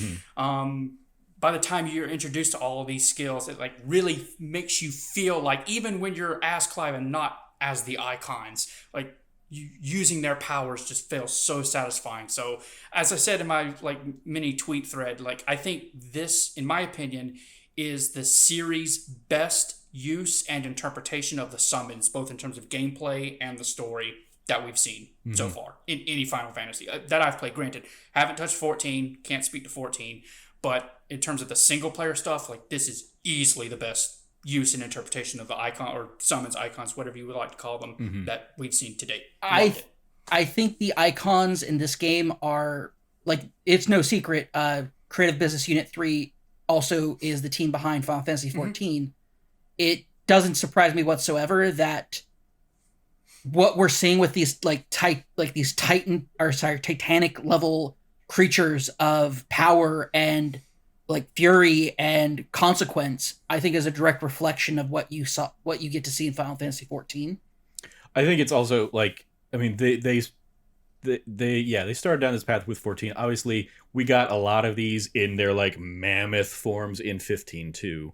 True. But I think the use of them here, like in 15, it was like, oh, they'll occasionally pop up in a battle, but it's very specific when they pop up and stuff like that. So the fact that and admittedly, like the battles here are very scripted moments, but the fact that you get to take those abilities to what Brandon was saying in the combat, I think is a great use of them to bring them with you throughout the rest of the game in a way that like 15 didn't really have. But yeah, it like, especially like that moment where, you know, we first see Sid as Ramu. I'm immediately thinking back to like playing the 15 demo that I got from buying, I don't remember what other game. Final Fantasy Type 0, which I never played Final Fantasy Type 0, but I bought it for the 15 demo. Same, except I played it and it's not very good. Yeah. And like the end of that culminating with like you summoning Ramu and it being this giant thing that's helping you take out a behemoth kind of thing. Like getting to see that in action in this game, I think was another like cool, like, oh yes, these are giant creatures. And we're getting to see, you know, those kinds of kaiju fights that like clearly they've been building up to for a number of years now. I want to ask Brandon. I know a little bit of Cameron's loadout because we've talked about it a little bit over the time playing through the game. But what was kind of your standard loadout set of the abilities and the icons? Did you have one, or did you switch it up like regularly? Well, yes and no. So for the lion's share, all the way up until like the very end of the game, after I'd done all the quests and just needed to do some grinding to max out all the skills, most of the time I permanently had Phoenix because I found the dash to the enemies way too useful in combat to just zip from enemy to enemy to enemy. So in that subset, I had the Flames of Rebirth, and while I initially had the uppercut that you get at the very start of the game, by the time you get Ifrit, I switched that out for that ignition where it's like a charge kind of deal, because that was a high damage output that I used on staggered enemies, and it was fantastic. Eventually, I found Garuda to just not really be useful all that much. It didn't really do much for me in terms of stagger or damage, and as I said, I had the dash ability, so I didn't need the grapple ability. I kind of felt that was antithetical to to how I was playing. Yeah, the grapple, I think, for me, for a while at least, comes in really handy when you get like the mid stagger and you can grapple and kind of bring them down for a little, especially like big boss fights and stuff like that. Yeah, using that to like take an enemy down for a little bit and just kind of like bash on them before they kind of like reassert themselves. But yeah, I'm in a similar vein of like, eventually when newer things came around, I was like, all right, I'm gonna let Garita go by the wayside. Yeah, when I got Ramu, like that Judgment Bolt, I think is his ultimate attack, that was super powerful for a good long while. But by the time I got Titan, his abilities, bar none, like again the wind up and the Earthen Fury where he like pulls up the earth, like that was pretty much the quasi de facto number 2. And then I kind of rotated Shivas to kind of try it out. I was like, okay, this is neat. And then I got Bahamut's, which was pretty cool. I liked the Mega Flare charge, especially the Giga Blast. His ultimate attack was super powerful. And then by the time I got Odin, I tried out Zantetsuku, or however it's pronounced. That is super good. But by the time I got to that point, I was kind of set my play style. So it was primarily Phoenix, mostly Titan, and then kind of rotated the pretty much Shiva, Bahamut, and Ramit. But at the end, once I finally had mastered everything, and then you could really mix and match and apply different things, Odin was number 1 because just charging for the Zantetsuken to just do an insta-kill on enemies was too good.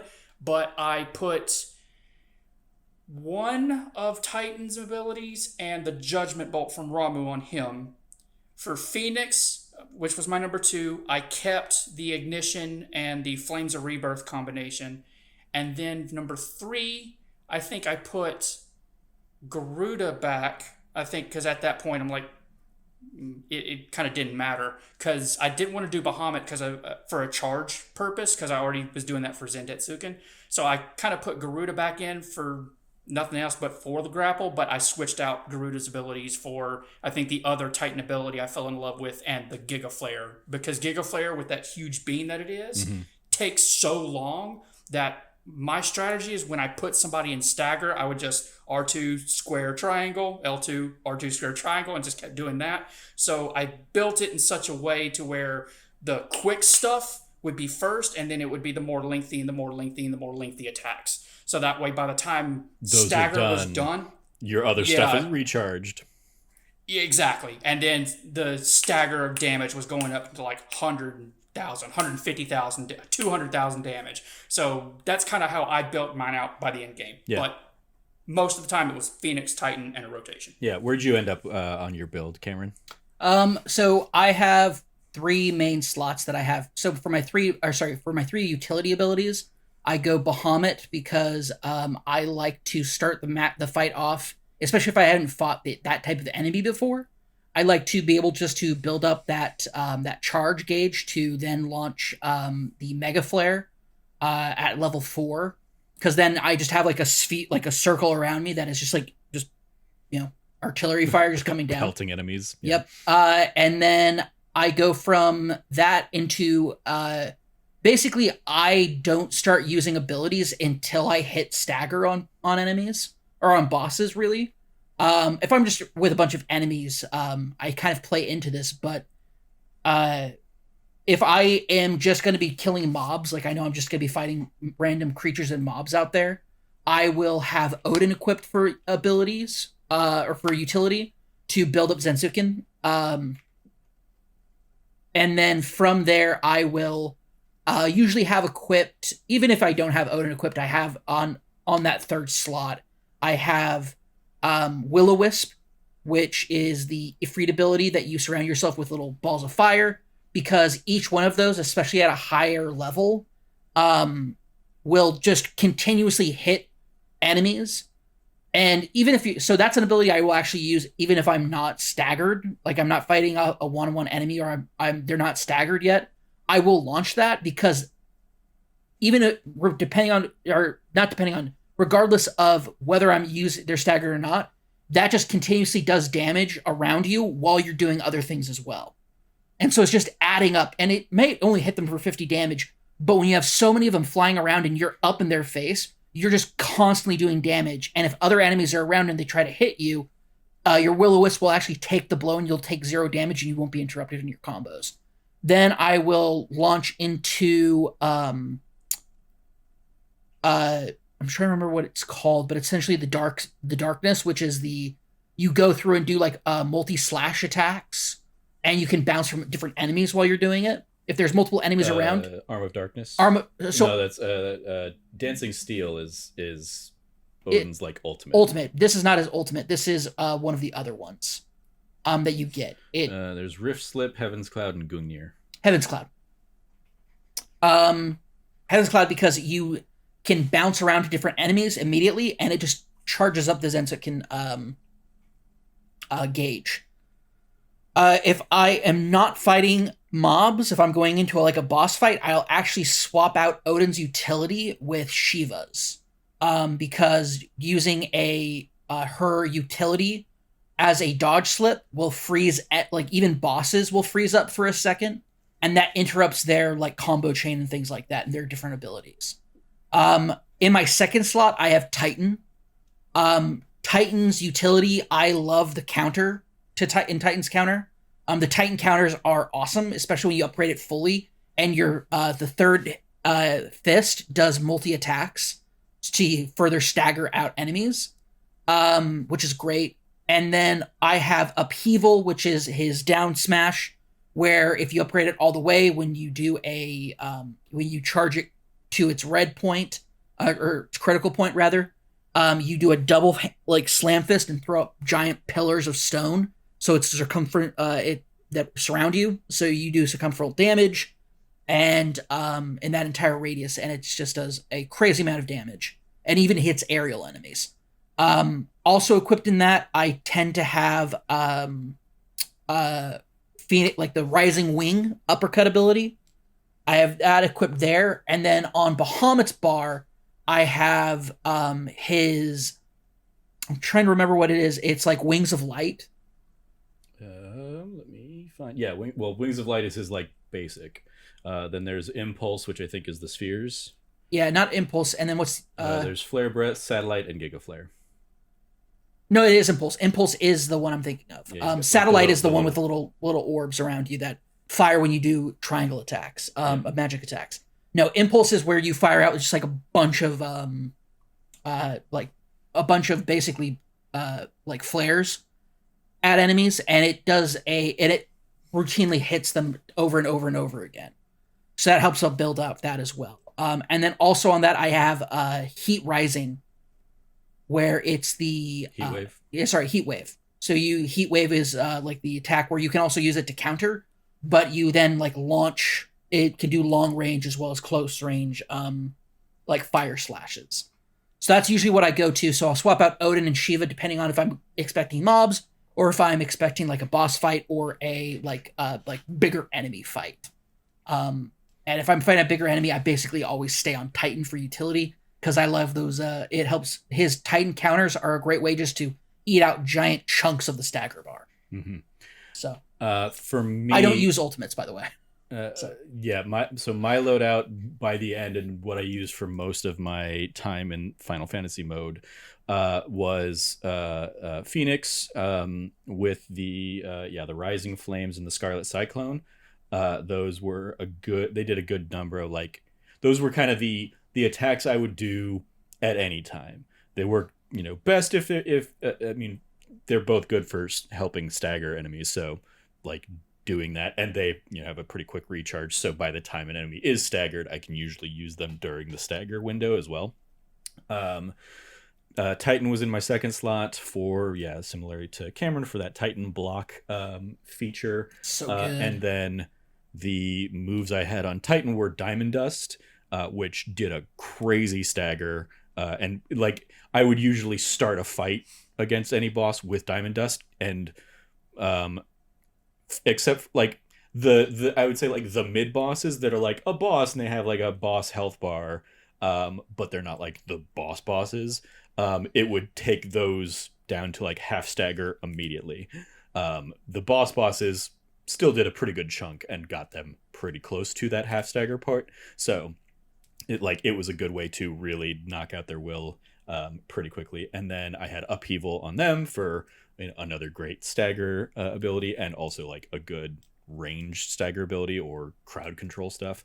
And then third slot was Odin for the Zantetsuken that we've already discussed a little bit.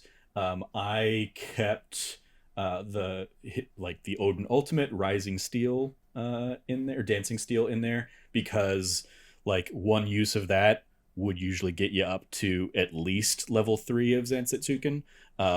If you had a couple enemies grouped together where, like, as you dance around with it, you're hitting 2 enemies as you slash, you can get that thing fully charged in one use of Dancing Steel. And then, yeah, just like use Zansetsuken to just completely clear, 10 ads on the field. That was an incredibly satisfying thing, especially in the New Game Plus mode, where it's like, oh, you're going to throw a whole bunch of these things at me? Nope. Level 5. Goodbye. There was like one little fight that you do, I think, when you're like helping Lord Byron later on or something like that, or no, you're helping the guy that like Lord Byron fights with. It's like, you need to fight some enemies that they're trying to block your past, some bandits or something like that. I had them killed in like literally 5 seconds, and then it comes out of it, and Clive's like, that took longer than I thought. And I'm like, no, it didn't, Clive. So I love that. And then the other ability I had on Odin was Giga Flare, Bahamut's ultimate, because that was like my routine would be, okay, I got him staggered. Now I use Giga Flare on the stagger, just kind of like shoot the beam at it because it slows down time. Then I use, if I haven't already like used the level 5 Zansetsuken, I'll use that on the enemy to just take off a good chunk of their health, even if it is a boss. And then I'll immediately use the Dancing Steel to like recharge it back up to level 3. And then I'll burn through whatever other abilities I have, because those first 3 will all happen in a fraction of a second stagger bar wise. Because they slow time, like each of those just slows time to a crawl.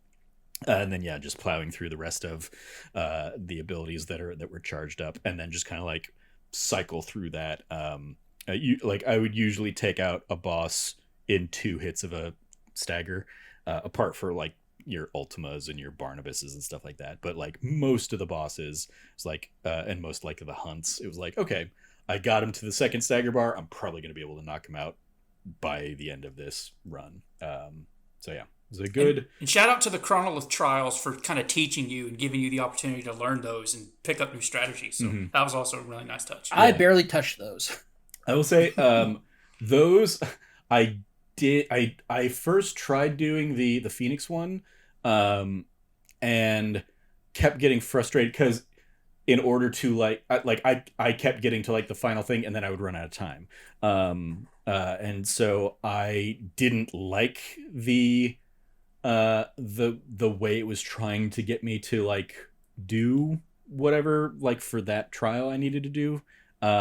So I got to the point where I was like, all right, I'm going to just equip the like, the amulet of timely attacks or whatever, and just like button mash square to get through all of those. I will say, like, I shamelessly used the like timely dodge for most of the game. So I was just kind of auto precision. You don't dodge everything, but you dodge most stuff. But I was also still like, there were times where I was still hitting the dodge and doing it before the auto dodge did. But yeah, then beyond that, like my build out was whatever the strongest sword and armor I had, as well as I pretty much always had like the thing that will give me like extra ability points, like 20% ability points, and then 20 or 15% experience points. Just so I was constantly getting like as much experience and ability points as I could, as I went through the game. And then the third accessory was the like timely dodging. Did you play with any of those? Cam, I know you used like the Torgal one a little bit, right? I used the Torgal one initially, but I swapped that out for the Berserker ring. There you go. Because the exponential factor of compounding your dodges over, especially later in the game where you're dodging multiple attacks all at the same time, or rather one after the other. And so you just like, easily build up like a 5 to 6 times dodge, combo. And then you just unleash super powered attacks that I freaking love. Like, it was just a blast just to have all of a sudden dodge a bunch of moves, then all of a sudden come out of that with just like just unleashing a fiery hell on my enemies while I bring down my sword on them. It was just the best. I love that. I rocked that, and then I rocked always rocked the XP and AP increase. before I got the AP increase, I rocked the Gil increase. Mm-hmm. But after I got the AP increase one, I swapped that out, and I was rocking that ever since. Yeah.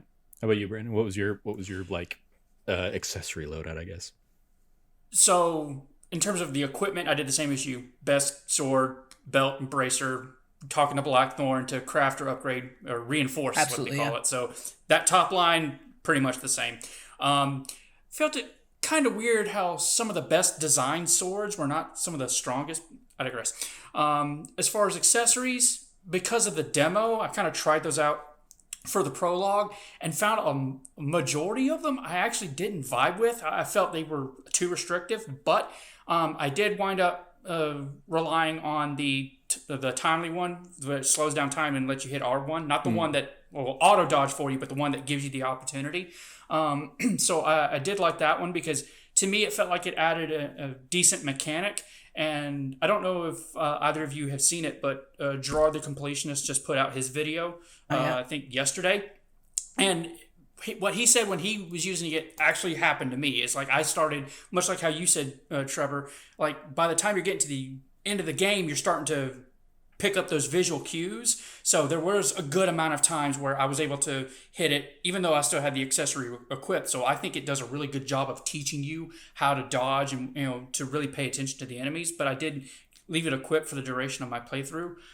The second one was the Torgal accessory because I found when I was playing the prologue, there was just so many different mechanics. So by just putting the thing on Torgal and let Torgal do his thing and just have auto attacks, even though his damage output was just kind of nominal and very minimal, it was just one less thing I had to worry about. So it just, took it off my shoulders.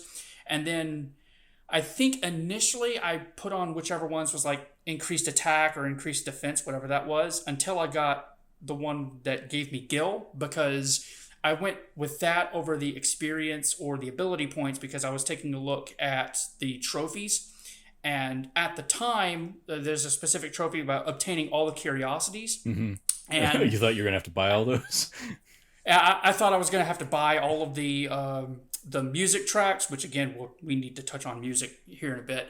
But also something else that terrified me is if you defeat certain enemies without taking a single hit, you get a decoration, which shows up in your curiosity tab. Mm-hmm. And I thought I was going to have to replay segments. All of those? Nope. I'm so happy that wasn't the case. But after a while, I realized, okay, it doesn't look like I have to buy any more of these orchestration roles or whatever they're called. Then I made the switch to the ability points because of the trophy to max out everything. So I kept that on. And then once I had finished that one, that was pretty much the very last thing I did before starting the final sequence by flying up to Origin. So I can't remember what I put as my third accessory. I do want to say, Cam, I that Berserker ring was really tempting, but again, I wanted to knock out trophy stuff. So what I think I'm going to do is I'm probably, for when I do ever get around to playing Final Fantasy mode, I think if I remember to do it, I'm going to drop the Torgal accessory to put the Berserker ring on, because when I read that description, I'm like, yeah, especially when paired with the timely assistance ring where you're, or whatever the dodging ring is, where you have that assistance. Yeah, sounds like fun. I want to do that. But yeah, I can't remember what my final endgame third accessory was. Yeah. But yeah, it's funny. I like, even in the demo, I just didn't like Torgal. Great character. I don't understand how there are people out there that don't have the trophy for petting the dog 5 times.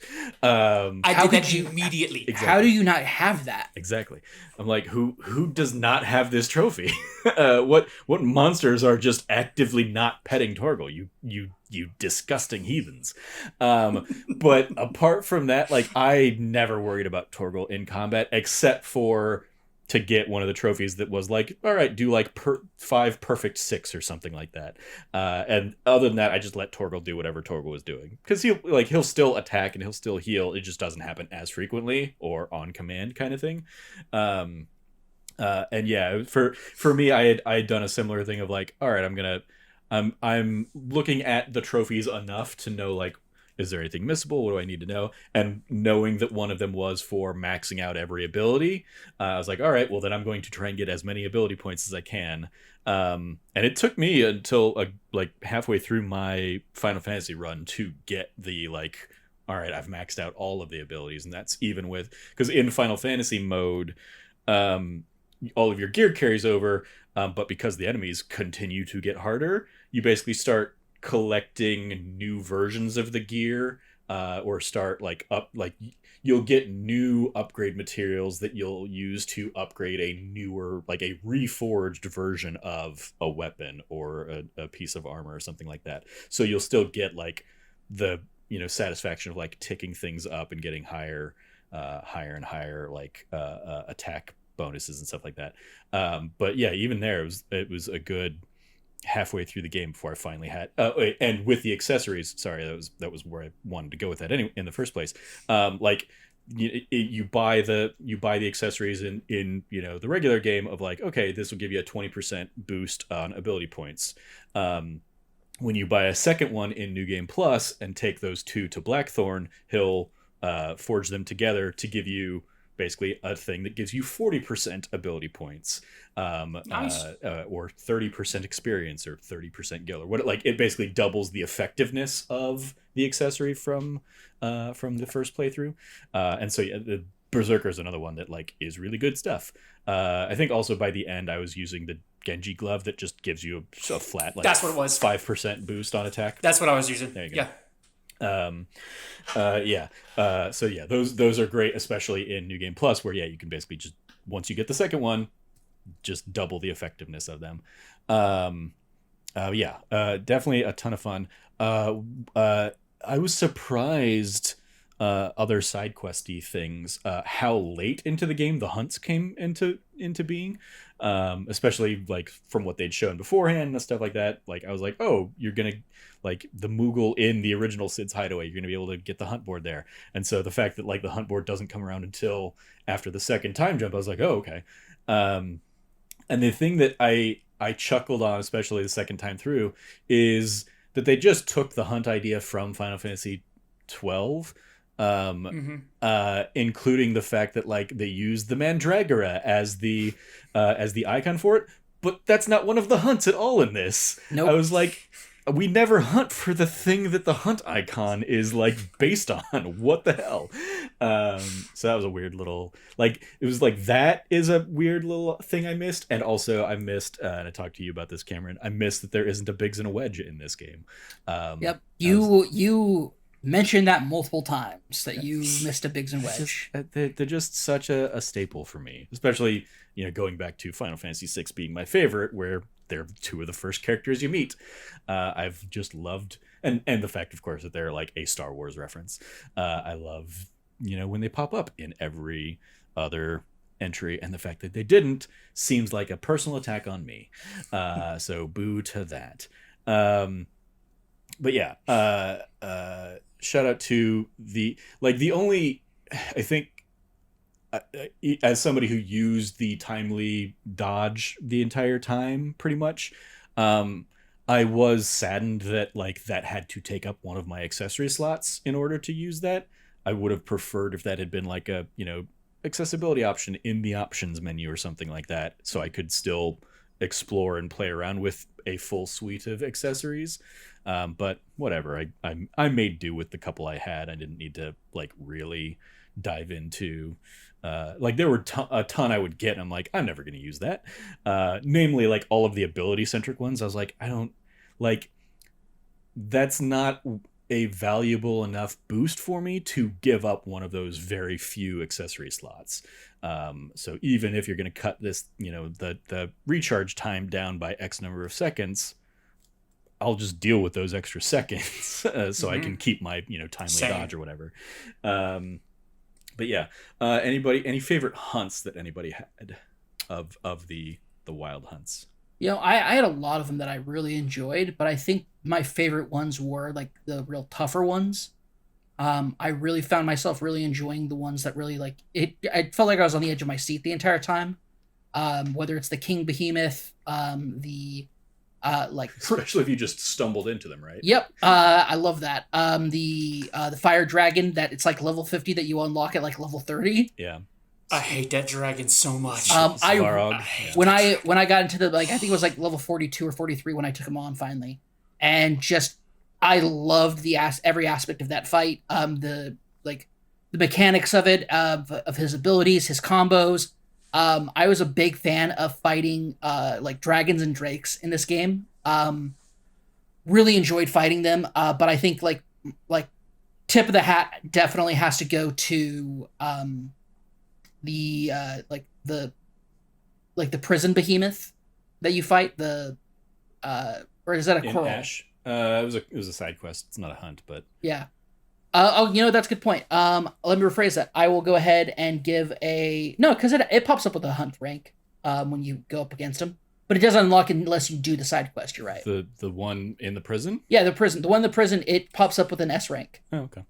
But I think King Behemoth was just like, gosh, it was that when he launched like his apocalypse ability. Every Behemoth fight was awesome, but I think the King Behemoth one was just incredible because like you have an open field and that fight can take you all around that open field that you're in, and it's wild and crazy and epic. And I think as far as like that's probably my favorite hunt is the King Behemoth. I will say just on the fights in general, going into Ash and being like, oh, I'm clearly walking into a boss arena. What am I going to fight? And it coming out and it being a behemoth. I was like, of course, I haven't fought a behemoth yet. Of course, this is amazing. Similarly, like, and I accidentally spoiled that for you, but like the first time you fight a chimera, I was like, of course, I haven't seen one of those yet. Yay, this is exciting, this late game, fight. Shout out also to the orc ruler that you run into in I just randomly Pandemonium, just like randomly running into him as I was like, oh, I'm supposed to go this way, but there's like a path up here. I'm gonna go check that out. Yeah. And then just Pandemonium, A rank fight, like hunt fight. Oh, no, it was an S rank. Oh, was that S? Okay. Yeah, S rank dropping just like right there. And I'm like, guess we're doing this. Let's go. Yeah, he comes out of the gate opens up and he like enters. Yeah. It was one of those, I was like, I feel like I'm walking to where a hunt will be, but I haven't seen it on the hunt board. So it'll probably be like because there were a few of those where like I would go to a place where I'm like, this is clearly going to be where a hunt fight happens, but it didn't unlock until later, so there was just nothing there. So yeah, when like I'm walking up there and like do oh shit, it's here, I'm fighting it now. Okay. Oh, S rank. Oh shit. I looked at my potions and I was like, okay, I think I can do this. Yeah, I wish I hadn't wasted some fighting all those Akashic in that little village down below. Yeah, those are definitely some solid ones. I think Pandemonium was one of those like fun ones for me. The King Behemoth fight, is another one that like I hadn't seen it on the hunt board yet. It was just I didn't go to all of the places at the end of Ash that I wanted to go to. So before I go back to the hideaway, I'm going to drop back in there and what's this enemy? Oh shit, that's a King Behemoth. All right, here we go. We're doing this. Those are definitely some fun ones. I mean, in general, I think as a longtime Final Fantasy fan, the realization that the Magath brothers are this game's version of the historical Magus sisters. Yes, that was awesome. It wasn't Cindy, Sandy, and Mindy. It was Sindwith and Sandwith and Mindwith, it was a fun seeing their name on the hunt thing, and then it was seeing their individual names as I'm fighting them and like putting two and two together and being like, oh, this is great, I love this. There were like a lot of little nods like that that were a ton of fun. I don't know, I happened to stumble upon this like late game, just talking to one of the random NPCs on the in the hideaway. It's like a kid who's like their like title is like something, the Twitch streamer or something like that. I'm like, interesting. And they were asking like if I'd ever seen a black chocobo and could they fly? Could they really fly? And I was like, that's cute. I love that. Because obviously black chocobo historically do fly. Mm-hmm. So yeah, like there were just fun little like Easter eggy kinds of things to find throughout the game that were very much like honoring and celebrating the lineage of Final Fantasies that came before it. Yeah, lots of good stuff there, and yeah, the hunts themselves often very, very fun. If sometimes maddening, but mostly fun. It was definitely like the first time I took on like an S rank one. I was like, all right, it's like 8 or 9 levels ahead of me. We'll see how this goes. And that feeling of burning through every last potion you had, but still like coming out victorious. And then just immediately being like, please, I need to go back and heal, was incredibly satisfying. And that happened a few times of like, I finish a fight just by the, by inches, like one more hit would have done me in. And so, yeah, there was a ton of fun across those. I wish there were more, is ultimately the thing. Yep. Like, and that's, there are, like 30 or 40 or something like that. It's still there's plenty, but it just doesn't feel like it's enough. Yeah. Any favorite standouts for you, Brandon? Yeah. So first, I want to touch on hunts, but then also the Easter egg point I do want to circle back to quickly. But to revert to the hunts, the only thing I'll add to the Behemoth King one, that was the time I came anywhere close, if not the closest to a game over my entire playthrough.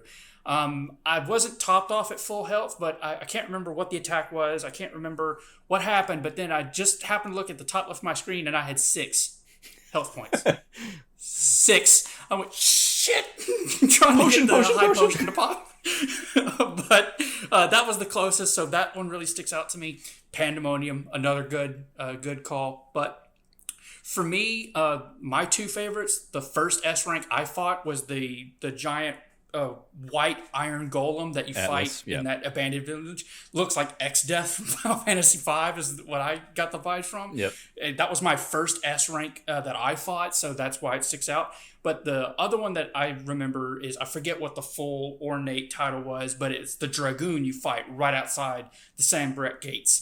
And that was a good back and forth Dragoon fight. And when you beat him, Clive has that line, it's like, man, Dion would have really loved to, if you had just stopped and just didn't attack me, if you'd known Dion is actually alive. Did you read his description though?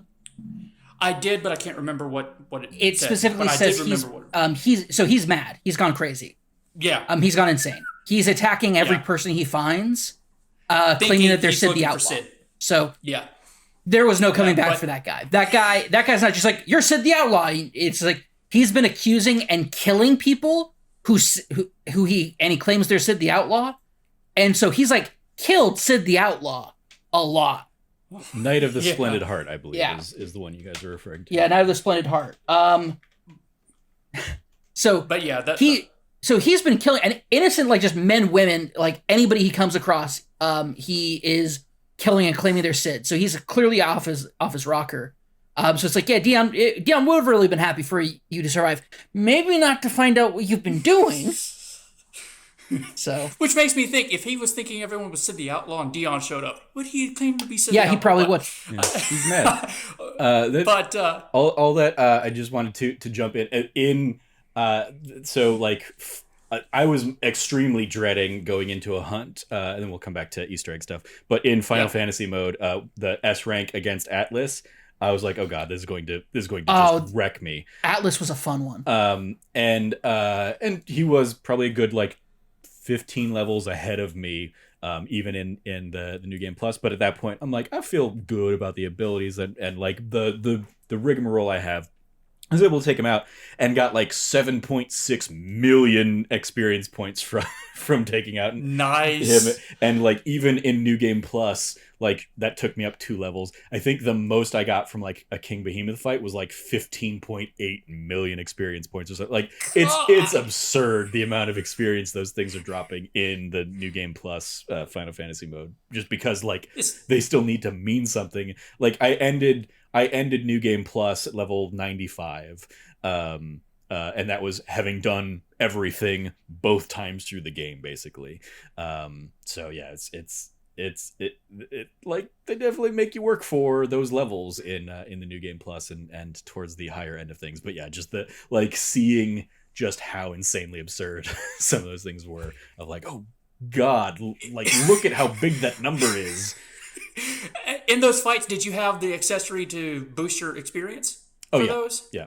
Okay, cool. Because I was about to say, if you didn't, and those were the numbers you had, I can only imagine what they would be. But the accessory only boosts like it doesn't boost hunt experience. It only boosts like in the wild experience. Mm-hmm. So like even the scripted fights don't get boosted by that. Like all of those, good to know. The abilities and the like. I think it's in the description of like this boosts basically like in the wild enemies, not boss fights or scripted. Basically anytime you get the like the screen that comes up and says like here's the breakdown, they're not affected. It's only the ones that just kind of like pop on the screen and then go away.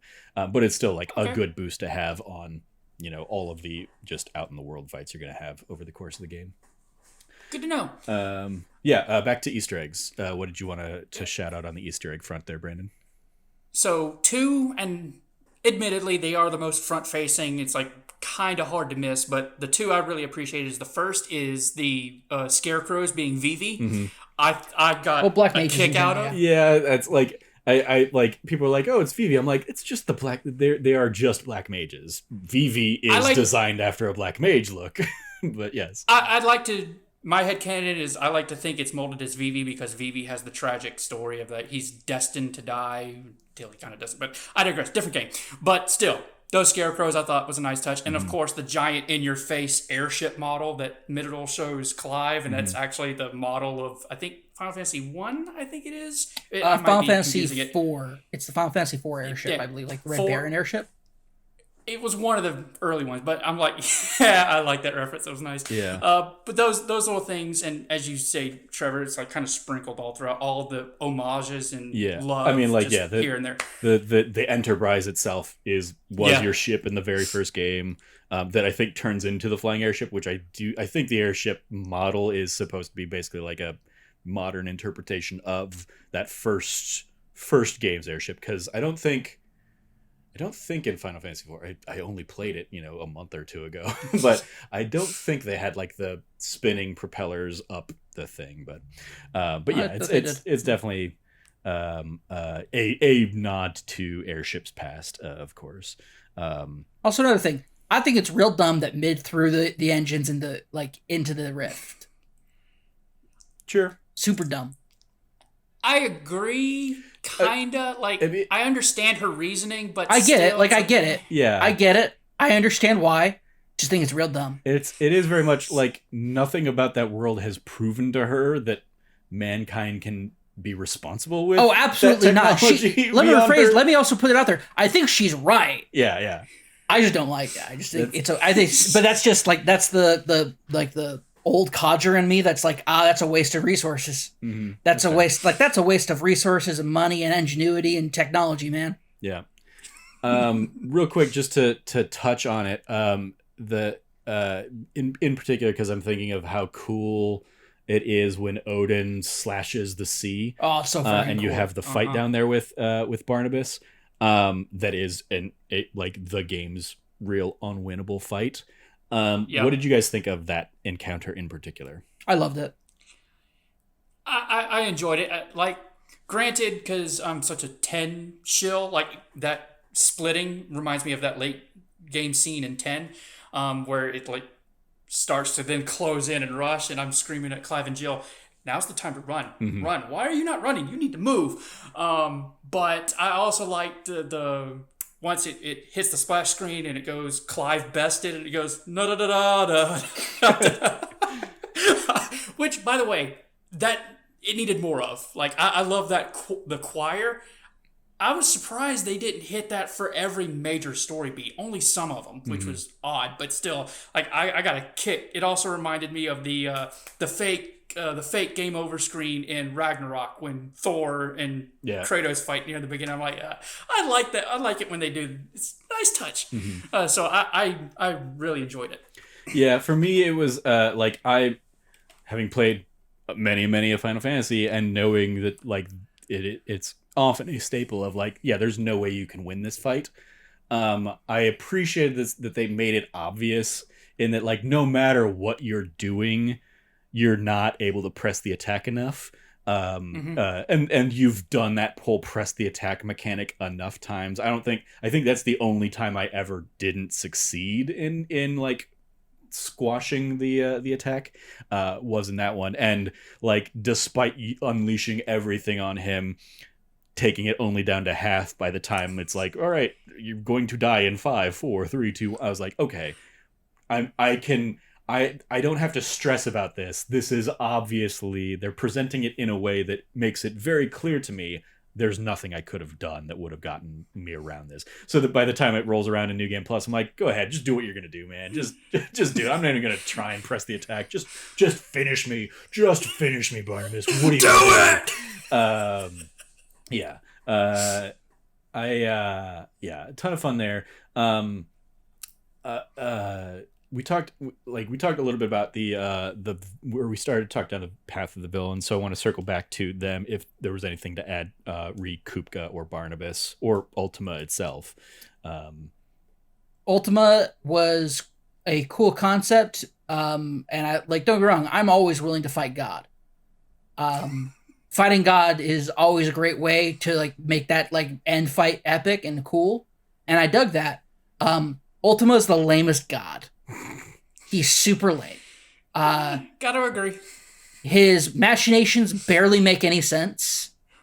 And it's very clear that the emphasis of the story is about like the social and like... I mean, he's an absent God who doesn't understand the people that he created. Oh, absolutely. I liked him. I liked it because of that. Because it's not a kind of God we see. Of like, he just doesn't understand that like free will is a good thing. Well, don't get me wrong. I like a lot of Ultima until like, but at the end of the day, it's like, oh, he's just gonna like just take all the Aether and just like bounce. Like that's his end goal, is just to bounce. It's like, oh, you really are a deadbeat dad, like personified. You're a deadbeat God. Which don't get me wrong, I dug a lot. I like the motivation around it. For me, it ties into the timeline stuff a little bit about like, these are very long gaps, and it's like, we find out a lot of information about Ultima pretty quickly.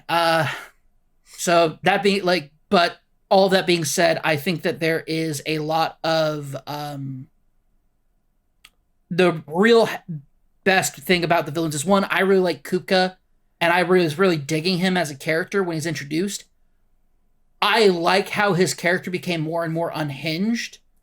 And I think Kupka is a great example of somebody coming from nothing and elevating themselves through a system and then not doing anything to turn around and help other people come up as well. It's to the point where he literally builds a palace inside the crystal area in order to basically dominate it and control it from then on.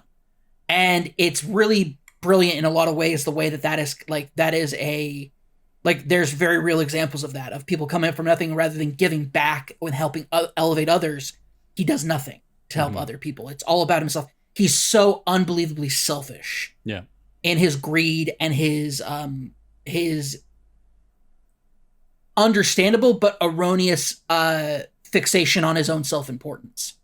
Barnabas is fascinating because it's very clear that there was a Barnabas before he kind of fell more into Ultima's clutches that was enough to convince Sid to align with him before. But it really is interesting that he's a true believer. Yeah. He is a perfect depiction of somebody who has perfect faith and total trust. And his only holdup was he didn't believe Clive was worthy to be the vessel for Ultima until Clive finally bests him. And the fact that that was his goal and motivation the entire time for your conflict, what kept driving him further and further and further to the point where he literally sacrifices his entire nation, is based off this fervorous belief and faith.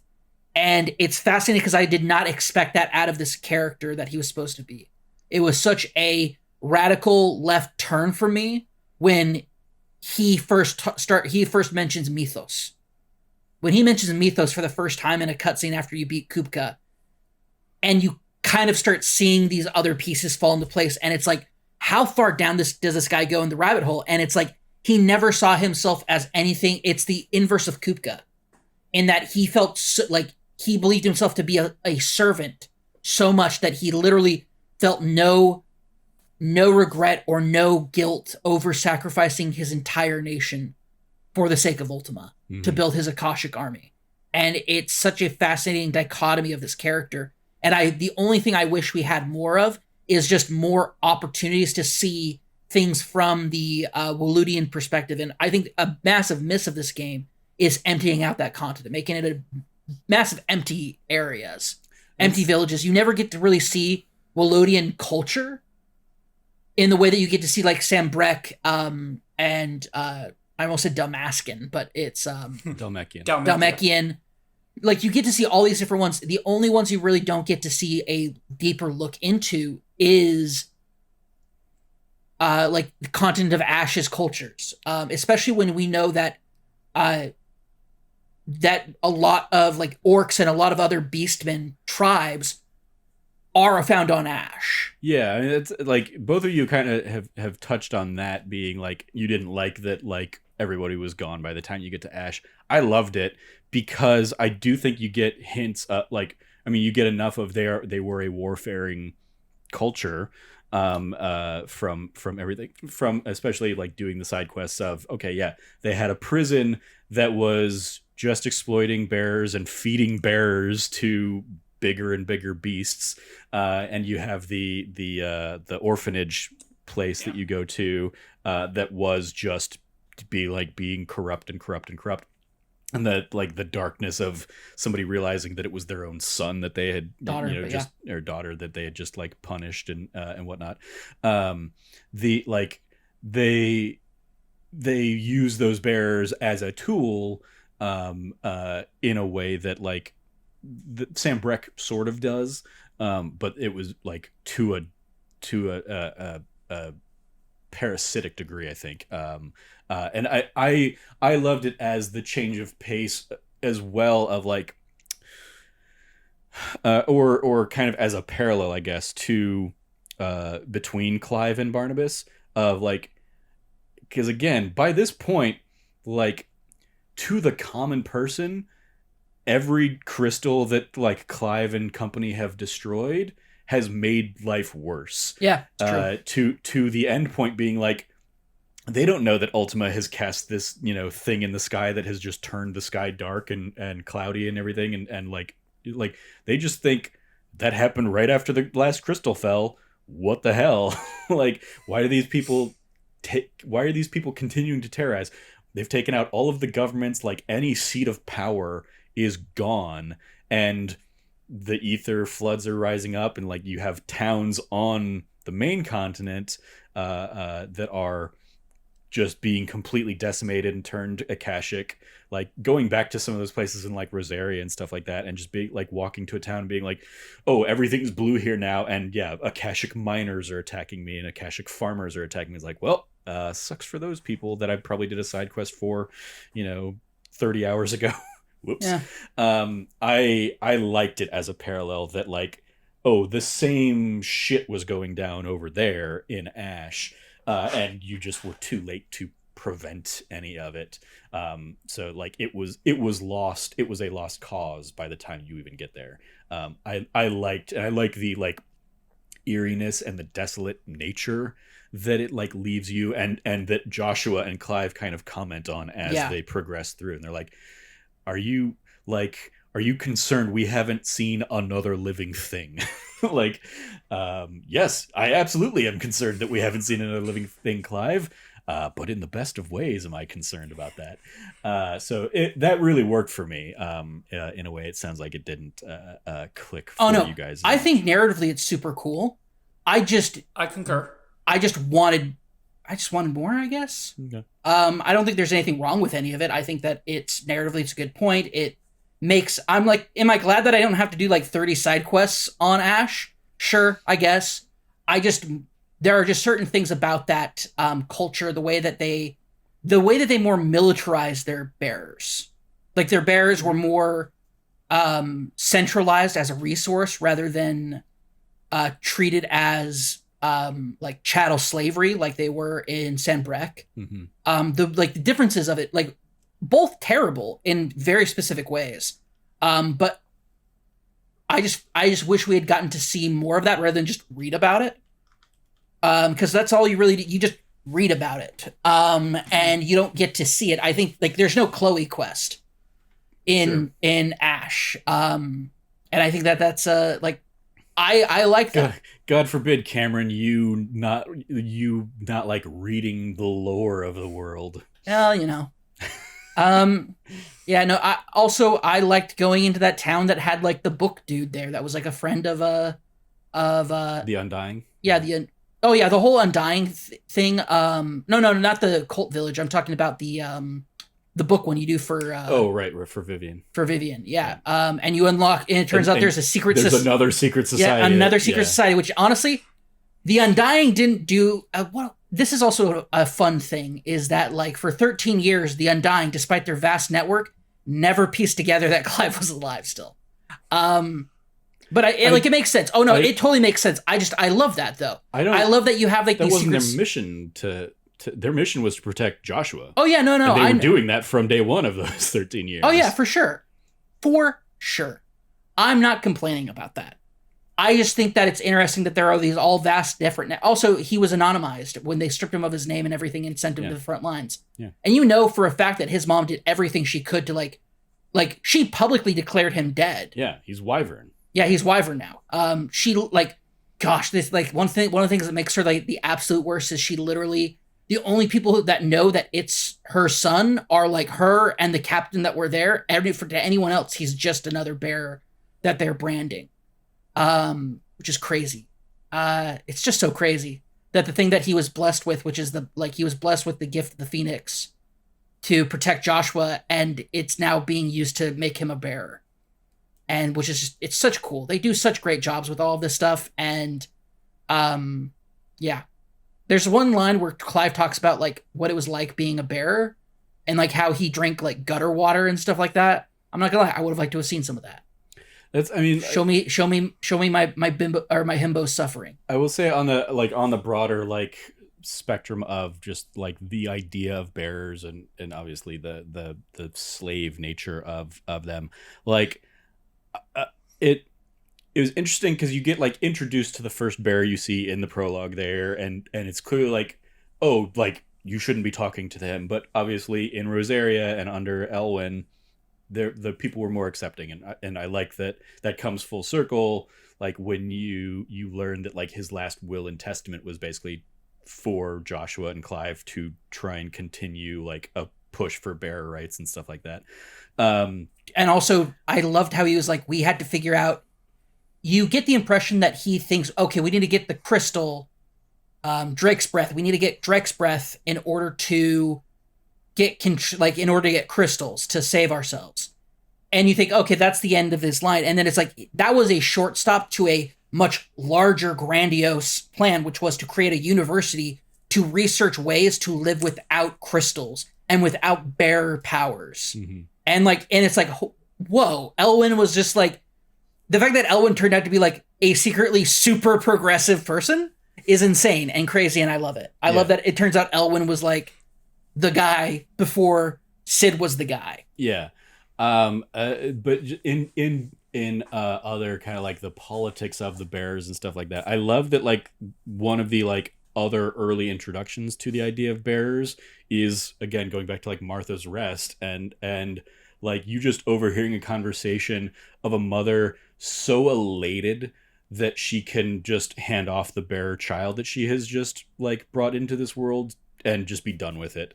And just like the idea, it's horrifying. Yeah, exactly. It immediately gives you the very real relationship that people have to bears that even like a mother who you would think is going to be the most caring thing and the most protective of their child, and love their child regardless of who they are. They find out it's a bear. Fuck that baby. Get out of my light. Get out of my sight. I don't want to see you ever again, kind of thing. And that's just the norm. And like people are praising her and being like, I'm so sorry you had to go through having a bear child. Is like I think especially on like the second playthrough that I had, where I had now a full game's worth of understanding of the politics and the scope and the different like beliefs across the region, across Valencia. I like that really resonated with me even more so. And also in the context of like Martha overhearing this, having had a completely different visceral reaction to finding out they were related to a bear and all that stuff. Yeah, it's really crazy. And then like I will say bears also being not just slave coded but queer coded as well. Especially when you get to like Lubor's story, and it feels like we are very lucky that even though there are certain forces that are putting restrictions and trying to like fight back against the waves of change and progress, like it's still, to me, somebody who was closeted for such a long time, it's a very real thing for people to find out, oh, you're queer, and all of a sudden everything, all your he's been lying to us this entire time. Like a lot of that stuff felt very queer coded to me. Mm-hmm. And it was granted, like that's my frame, that's my reference. As somebody who was deathly afraid of coming out for so many years, that aspect of also like beardom is wild. Like it's such a like Final Fantasy XVI has such a great mechanism to discuss these very real issues, which is like quote unquote, what does it mean to be human? What does it mean to have the same rights as everybody else? What does it mean to have a life where you can choose how you live and die? Mm-hmm. And like that being a core fundamental focus down to the point where you fight the god who says you all have to die. Like, it's great. Yeah. Any final thoughts anybody wants to jump in with? I guess we haven't talked about it. So music. Oh yeah, music. I'm just gonna put this out there. The soundtrack is not coming out till the 19th, so I don't have a full set list. But what I will tell you is that "Find the Flame," which is Clive's theme, that's featured on like all the promo stuff and everything, is one of my favorite songs ever written. Ever. Like, it's one of my favorite, not just Final Fantasy tracks, video game tracks. It's one of my favorite tracks ever. It is so incredibly done. Soken, who is one of my favorite composers of all time and who just continues to wow me with every soundtrack that he releases, whether it's the Final Fantasy XIV soundtracks that he's produced since the beginning, all the way to this game. There are so many great themes and songs that go through everything, and I don't think there's anything better than when Find the Flame pops for a icon fight, particularly in the icon fight with the Phoenix, and then also later on. Like, it's Clive's theme, and it rocks so goddamn hard. I love it. Brandon, go ahead. For being such a big Seven fan, and Uematsu-san, like, I swear by his work, like, the fact that I can look at Soken-san's work in 16 and I don't think there's a single miss is incredible. Like, as much as I love Seven, like, there's a song or two that I'm not that big a fan of, but the fact that it is exemplary across the board, the way it's implemented and used throughout combat and story, or just picking a random song that you found or bought and just playing it in the jukebox in the hideaway, is just, it's really incredible. Just just how amazing it is. And I know we touched on it earlier, like the unique track that plays during the Titan Lost icon fight is just bonkers in just the best of best ways. As you say, Cam, Clive's theme, just hitting all those right spots to just make that just moment, whenever the moment is, just feel that much more grandiose and that much more epic and memorable. As I touched on, the choir actually singing the victory fanfare, like every time that happened, it's just guarantee smile on my face because it's like so well done. I have to applaud Soken-san's work here. Like, it is phenomenal in just every other which way. Like, I think this deserves to be held up into the pantheon of best just overall Final Fantasy soundtracks, game soundtracks. Like, it is incredible, and it's one of those rare breeds and rare examples where, like, you could just pop it in and there's a track that could fit almost any situation, where it's the soft piano. I forget all the names, so apologies if these descriptions aren't really all that great, but there's a soft piano track that you can play in the Hideaway that's just very light, and it's very, like, for lack of a proper term, holy, like, kind of not to the level of Aerith's theme from 7, but hopefully you can understand what I mean by it's very soft and resplendent. And then you have that rustic track of, I think, and again, apologies for this, but it was dun dun dun dun dun dun dun dun. And when you first get to the Hideaway, and that's pretty much the de facto Hideaway theme. Mm-hmm. It just puts you in a nice and just mellow mood, and it just, as you're going around talking to the NPCs, and it's incredible, like front to back, first track to even the ending credits, which is song completely sung in Japanese. It's amazing. It's called Moon Gazing, and it's by Kenshi Yonezo. Yeah, I love it. I also love the music. I will say it created it, especially in the boss fights, it would occasionally create like this weird cognitive dissonance, because like and I felt this going back to the demo where I'm fighting Benedicta in her like semi-prime form kind of thing, and I've just done this really epic thing, and the music like comes down and has that like very melodic, like chill kind of vibe to it of that song, and I'm just like, that doesn't fit the vibe of the fight I'm having right now. Like the rest of that track does, but like when it comes down for that like lull in combat, it was so often just like, this is weird. This is a weird step. Like, it feels like that track should be hype, hype, hype, hype, hype. And it's like hype, hype, hype, chill, hype, hype, hype, hype, hype. And it, like, depending on like where that would sync up with the fight that you're having and stuff, it would just be like, oh, that's weird. That's a weird vibe that I'm feeling right now in this big epic brawl that I'm having with any number of boss fights over the course of the game. But I mean, still very beautiful. It just felt at times like it didn't fit the mood I was expecting it to. But yeah, it's like the fact that like none of it ever wears out its welcome. The fact like every time I go into a fight and hear the same kind of like battle music and stuff like that, I'm like, cool, I'm still enjoying it 100 hours into this game on a New Game Plus. I'm still having a great time with it. Is a testament to kind of that like background, just it's the music of the world, the noise of the world, always there.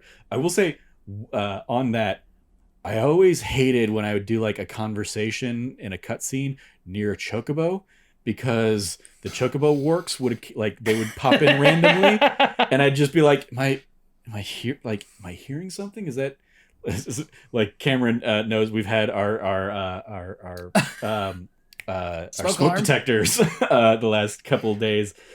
We have two of them. I found out what it was last night. We have two of them, and like both of their batteries started to die, so they started like chirping at us. And like I would just be in a scene and I'd hear like a chirping noise and being like, is that a smoke detector? And that's the chocobo that's like 10 feet away, that's just occasionally randomly chirping while I'm having this conversation with somebody. It's like, cool for like immersive world design, but also shut up, Chocobo. I'm trying to talk to this person here. He's telling me a gut-wrenching story of what happened, and you're just like, yeah, work. exactly. Theo's telling me how his sister saved him from the life of a bear by like hiding him, and just stop it. But yeah, like silly little things like that. But for the most part, yeah, it's a great soundtrack and great sound design just in general. The combat always felt great, even if there were some times where I was like, I feel like this sound design, this music isn't the vibe I'm expecting for fighting in the heavens against Bahamut. But yeah, whatever. All right. Well, I think we can probably wrap up unless anybody has any final thoughts they want to share. We've gone nearly 3 hours, which is kind of what I was expecting for another time where we brought on Brandon to talk Final Fantasy stuff. So the trio of us, of me, Cameron, and Brandon is always going to go long, and just getting to go in depth on a game like this. It's just chatting all the things we want to chat, so we don't forget. I mean, a last thing I'll throw out there is I loved this shout out that we get from Joshua at one point of Leviathan the Lost. Oh yeah, I was gonna say Leviathan the Lost is a great Easter egg. Because I found myself like at some point as I was like unlocking the icons, it looked like there were going to be 8 icons, or like eight like things around that center ring, because there ultimately are 8 when you count Ifrit. But I was like, oh yeah, like what would that 8th one be? And ultimately it spaces out that there's only 7, but like I found myself being like, oh, I haven't seen anything from Leviathan. Where is Leviathan in this game? That's like such an iconic Final Fantasy icon summon going, so far back. So like, which by the way has left tons of speculation about like DLC what DLC and stuff like that yeah, for Leviathan. Because yeah, it was also this idea of like, well, if the vessel needs like all of these icons' powers, how am I going to get Leviathan's power? What's that going? Oh, apparently you didn't need all of them. There is just one that has disappeared across the sea or whatever. Who knows? Well, another one is also Typhon. Typhon is another icon that Ultima had already possessed. Mm-hmm. Yeah, you fight. Yeah, the Typhon fight. Yep. Which is like, it's interesting. So one of the this is my last shout out. I love the origin of icons being the accumulation of magical power within certain groups and tribes, depending on which mother crystal they were nearby. So you have like, and by the way, shout out to them, referring to them as moats in the lore, referring to the tribes as like the moats of lightning or the moats of darkness, and finding out that these different tribes, depending on which mother crystal they're at. So there are a couple of mother crystals that are already gone. Yeah.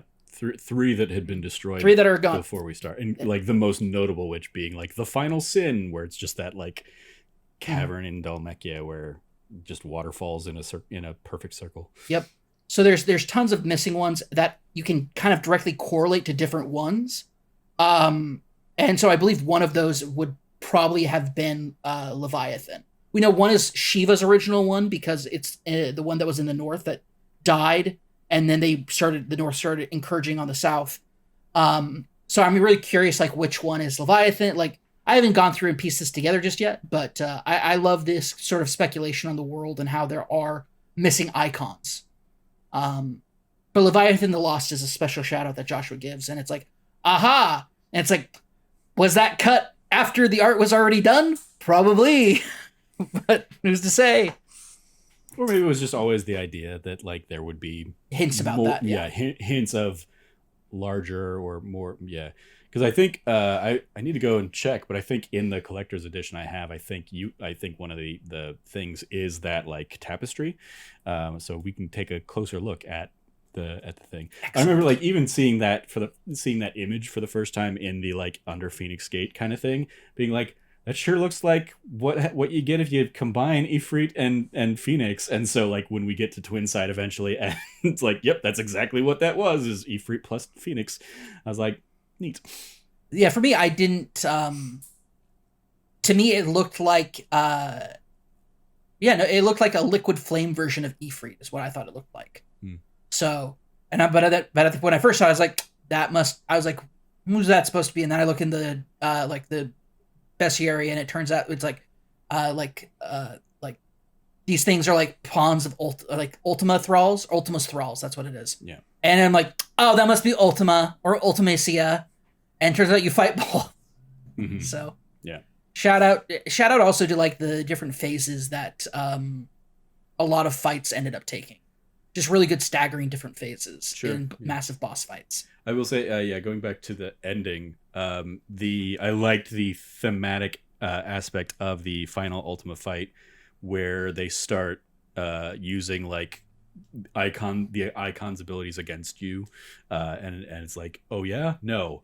I'm going to my Titan Fist is going to bash your Titan Fist and be like the satisfaction of like, how dare you try and use Shiva on me? We had a tender moment on the beach. Yeah. This is not going well for you. Clive finally lost his virginity at 33 years old. There's hope for everyone. There you go. Yeah. Any final thoughts from you there, Brandon? Simply put, to wrap it up, like as we said it at the top, this is an amazing achievement. Like after the misstep, I would consider a misstep, that is 15. Like we have our qualms, we have our nitpicks, but this is a phenomenal game. Mm-hmm. Like I know, as you just touched on, we've been at this for practically 3 hours. Felt like 3 minutes to me, but it's just I'm just in awe how much I loved it. As I said in our non-spoiler section, like this pole vaulted up to being within my top 3 of the series, overall somewhere in my top 20 games of all time. Like I think I said this before we started recording, or if it was during recording at the very beginning, while Final Fantasy mode is the one thing I have not yet done, it's very rare for me to immediately want to go and do another full playthrough of a multi-dozen hour video game. Mm-hmm. And this is one of those rare exceptions where, if I had more free time and not the building backlog, like I wouldn't really be opposed, like, because it's just constant fun, constant hype, constant like just epic feeling, like whether the graphical effects and the sound of the choir and the icon fights and the conversations, and just, it's amazing. Like I cannot say enough. This Final Fantasy XVI is fantastic. Yeah. Game's real good. Game's got a lot of bright spots. Again, like if it had a different ending, I would probably have been a lot hotter on it. But even with that ending, like that's 10 minutes of a 70-hour journey that I didn't agree with really. And yeah, so it's not enough to like completely sour all of the other great things that the game does. I just wish it had gone a different way. But yeah, ton of fun. And I tweeted something out to the effect, after playing the demo, basically, where I was like, I think this game's gonna be really good. Was the idea of like, yeah, I like prior to the recent run we've had, the last like Final Fantasy I really, really liked was 10, and 10 too. So like for 12, 13 trilogy and 15, I'm not counting 14 in that mix because I was very late to the game on that and whatnot. But like there was a long run of time there where I was like ashamed to call myself a Final Fantasy fan. I was like, the Final Fantasy that they're making these days does not speak to me in a way that the Final Fantasy of my youth had. And so for my 2020 game of the year to have been Final Fantasy VII Remake, for 2021 to be Final Fantasy XIV and Endwalker, and kind of all of that journey that I went on 2021. Last year we got Ever Crisis remake, or not Ever Crisis being the mobile game that's out now, Crisis Core remade, and like just having a delightful time going back and revisiting Zack's story, as cheesy and silly as it can be.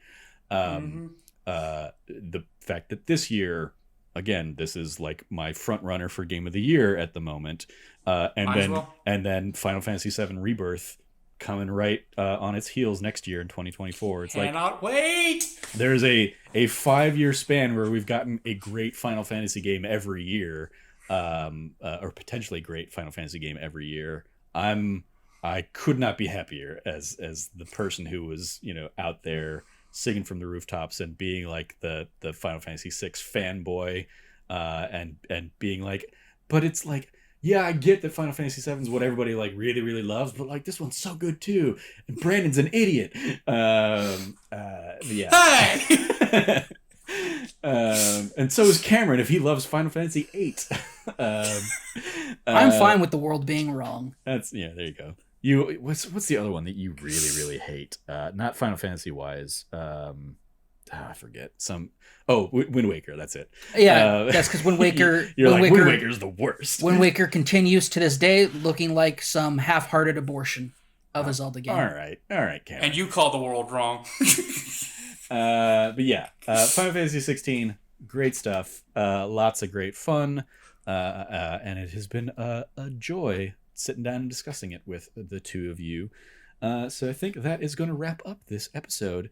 We can go around our metaphorical table with any plugs we might have. Cameron, you can follow Cameron at RevCabot, 2 B's, 2 T's. Anything you want to give a shout out to there, Cam? Yeah, Jafo, Jedi Fallen Order is coming to an end pretty soon. Episode 19 is going to be coming out this week. As a reminder to myself, get that over to Trevor, or rather, get it uploaded and get that going. But yeah, massive shout out to that. That's another project that we're completing, and we'll have to find something to fill in that slot. All right. You follow Brandon, our guest, at Games Gann, 2 N's. Anything you want to give a shout out to, Brandon? I know you're like a giant Easy Allies fan. Have they done any like amazing stuff recently that you want to give some love to? As far as they are concerned, always watch Mysterious Monsters. Please watch Mysterious Monsters. That thing is unique and doesn't get the views that it does. But actually, the thing I really want to really shout and scream from the rooftops is recently No Clip, so Danny O'Dwyer and team, publicly announced that they have come into possession of boxes upon boxes upon boxes of all kinds of tapes from the 90s and early 2000s of all this video game history of trailers and press kits and press conferences and all kinds of stuff that they're digitizing and preserving for historical purposes. And if you've made it this far, you're a big game fan, so if you're out there and you want to consider popping a buck or two to their Patreon to get the funding for that work to continue, like video game preservation, not just the games themselves, but everything that's around it and surrounding it and everything that has built up games to what they are now. It's a big passion of mine. So, that work is super important, as is the work of the Video Game History Museum and the Museum of Art and Digital Entertainment. So, these places are doing very unheralded work that's very critical and very important. So I just want to, give that plug out there that go subscribe to the No Clip YouTube archive channel, where they're just digitizing and then uploading all this it's all kinds of random stuff out there. Like the Space World demo from way back from Nintendo that showed that GameCube tech demo of what the GameCube is going to be is just one of many examples there. So if you're interested in that kind of historical stuff, please give it a subscribe. Go support Danny and his work and all the No Clip team. It is awesome for nerds like me who love that kind of stuff. Yeah, perfect. You follow me at Trevor J. Starkey. In addition to all of those shout outs, I will shout out our Tears of the Kingdom Let's Play series comes to an end this week. So we'll have my kind of like my look down like memory lane effectively on Tuesday, and then we're gonna go kill Ganondorf on Thursday. So then we got to figure out Cameron, I guess, if we're getting back to Elden Ring or. We'll figure it out. Or what happens. Yeah. I'm also not opposed to being like, hey, maybe we don't do Let's Plays on Tuesdays and Thursdays for a little while and just kind of like enjoy a break. But we have been drowning you guys in content for a while. We might take a week or two off Let's Plays. We will see. But that's what we have to look forward to this week. As well as on our other podcast, That D Plus Show, we're going through the Sam Raimi Spider-Man movies right now on Disney Plus. We did the first Spider-Man last week. We got Spider-Man 2 this week and Spider-Man 3 next week. So stay tuned for all those. And yeah, enjoy all that. You follow all of us over at That Nerdy Site or go to thatnerdysite.com for all the latest from us. Once again, if you liked what you heard, please remember to rate, review, like, subscribe, share the podcast with your friends, all that fun stuff. Thank you again for listening, especially if you listened all 3 hours. As always, stay nerdy and be good to each other.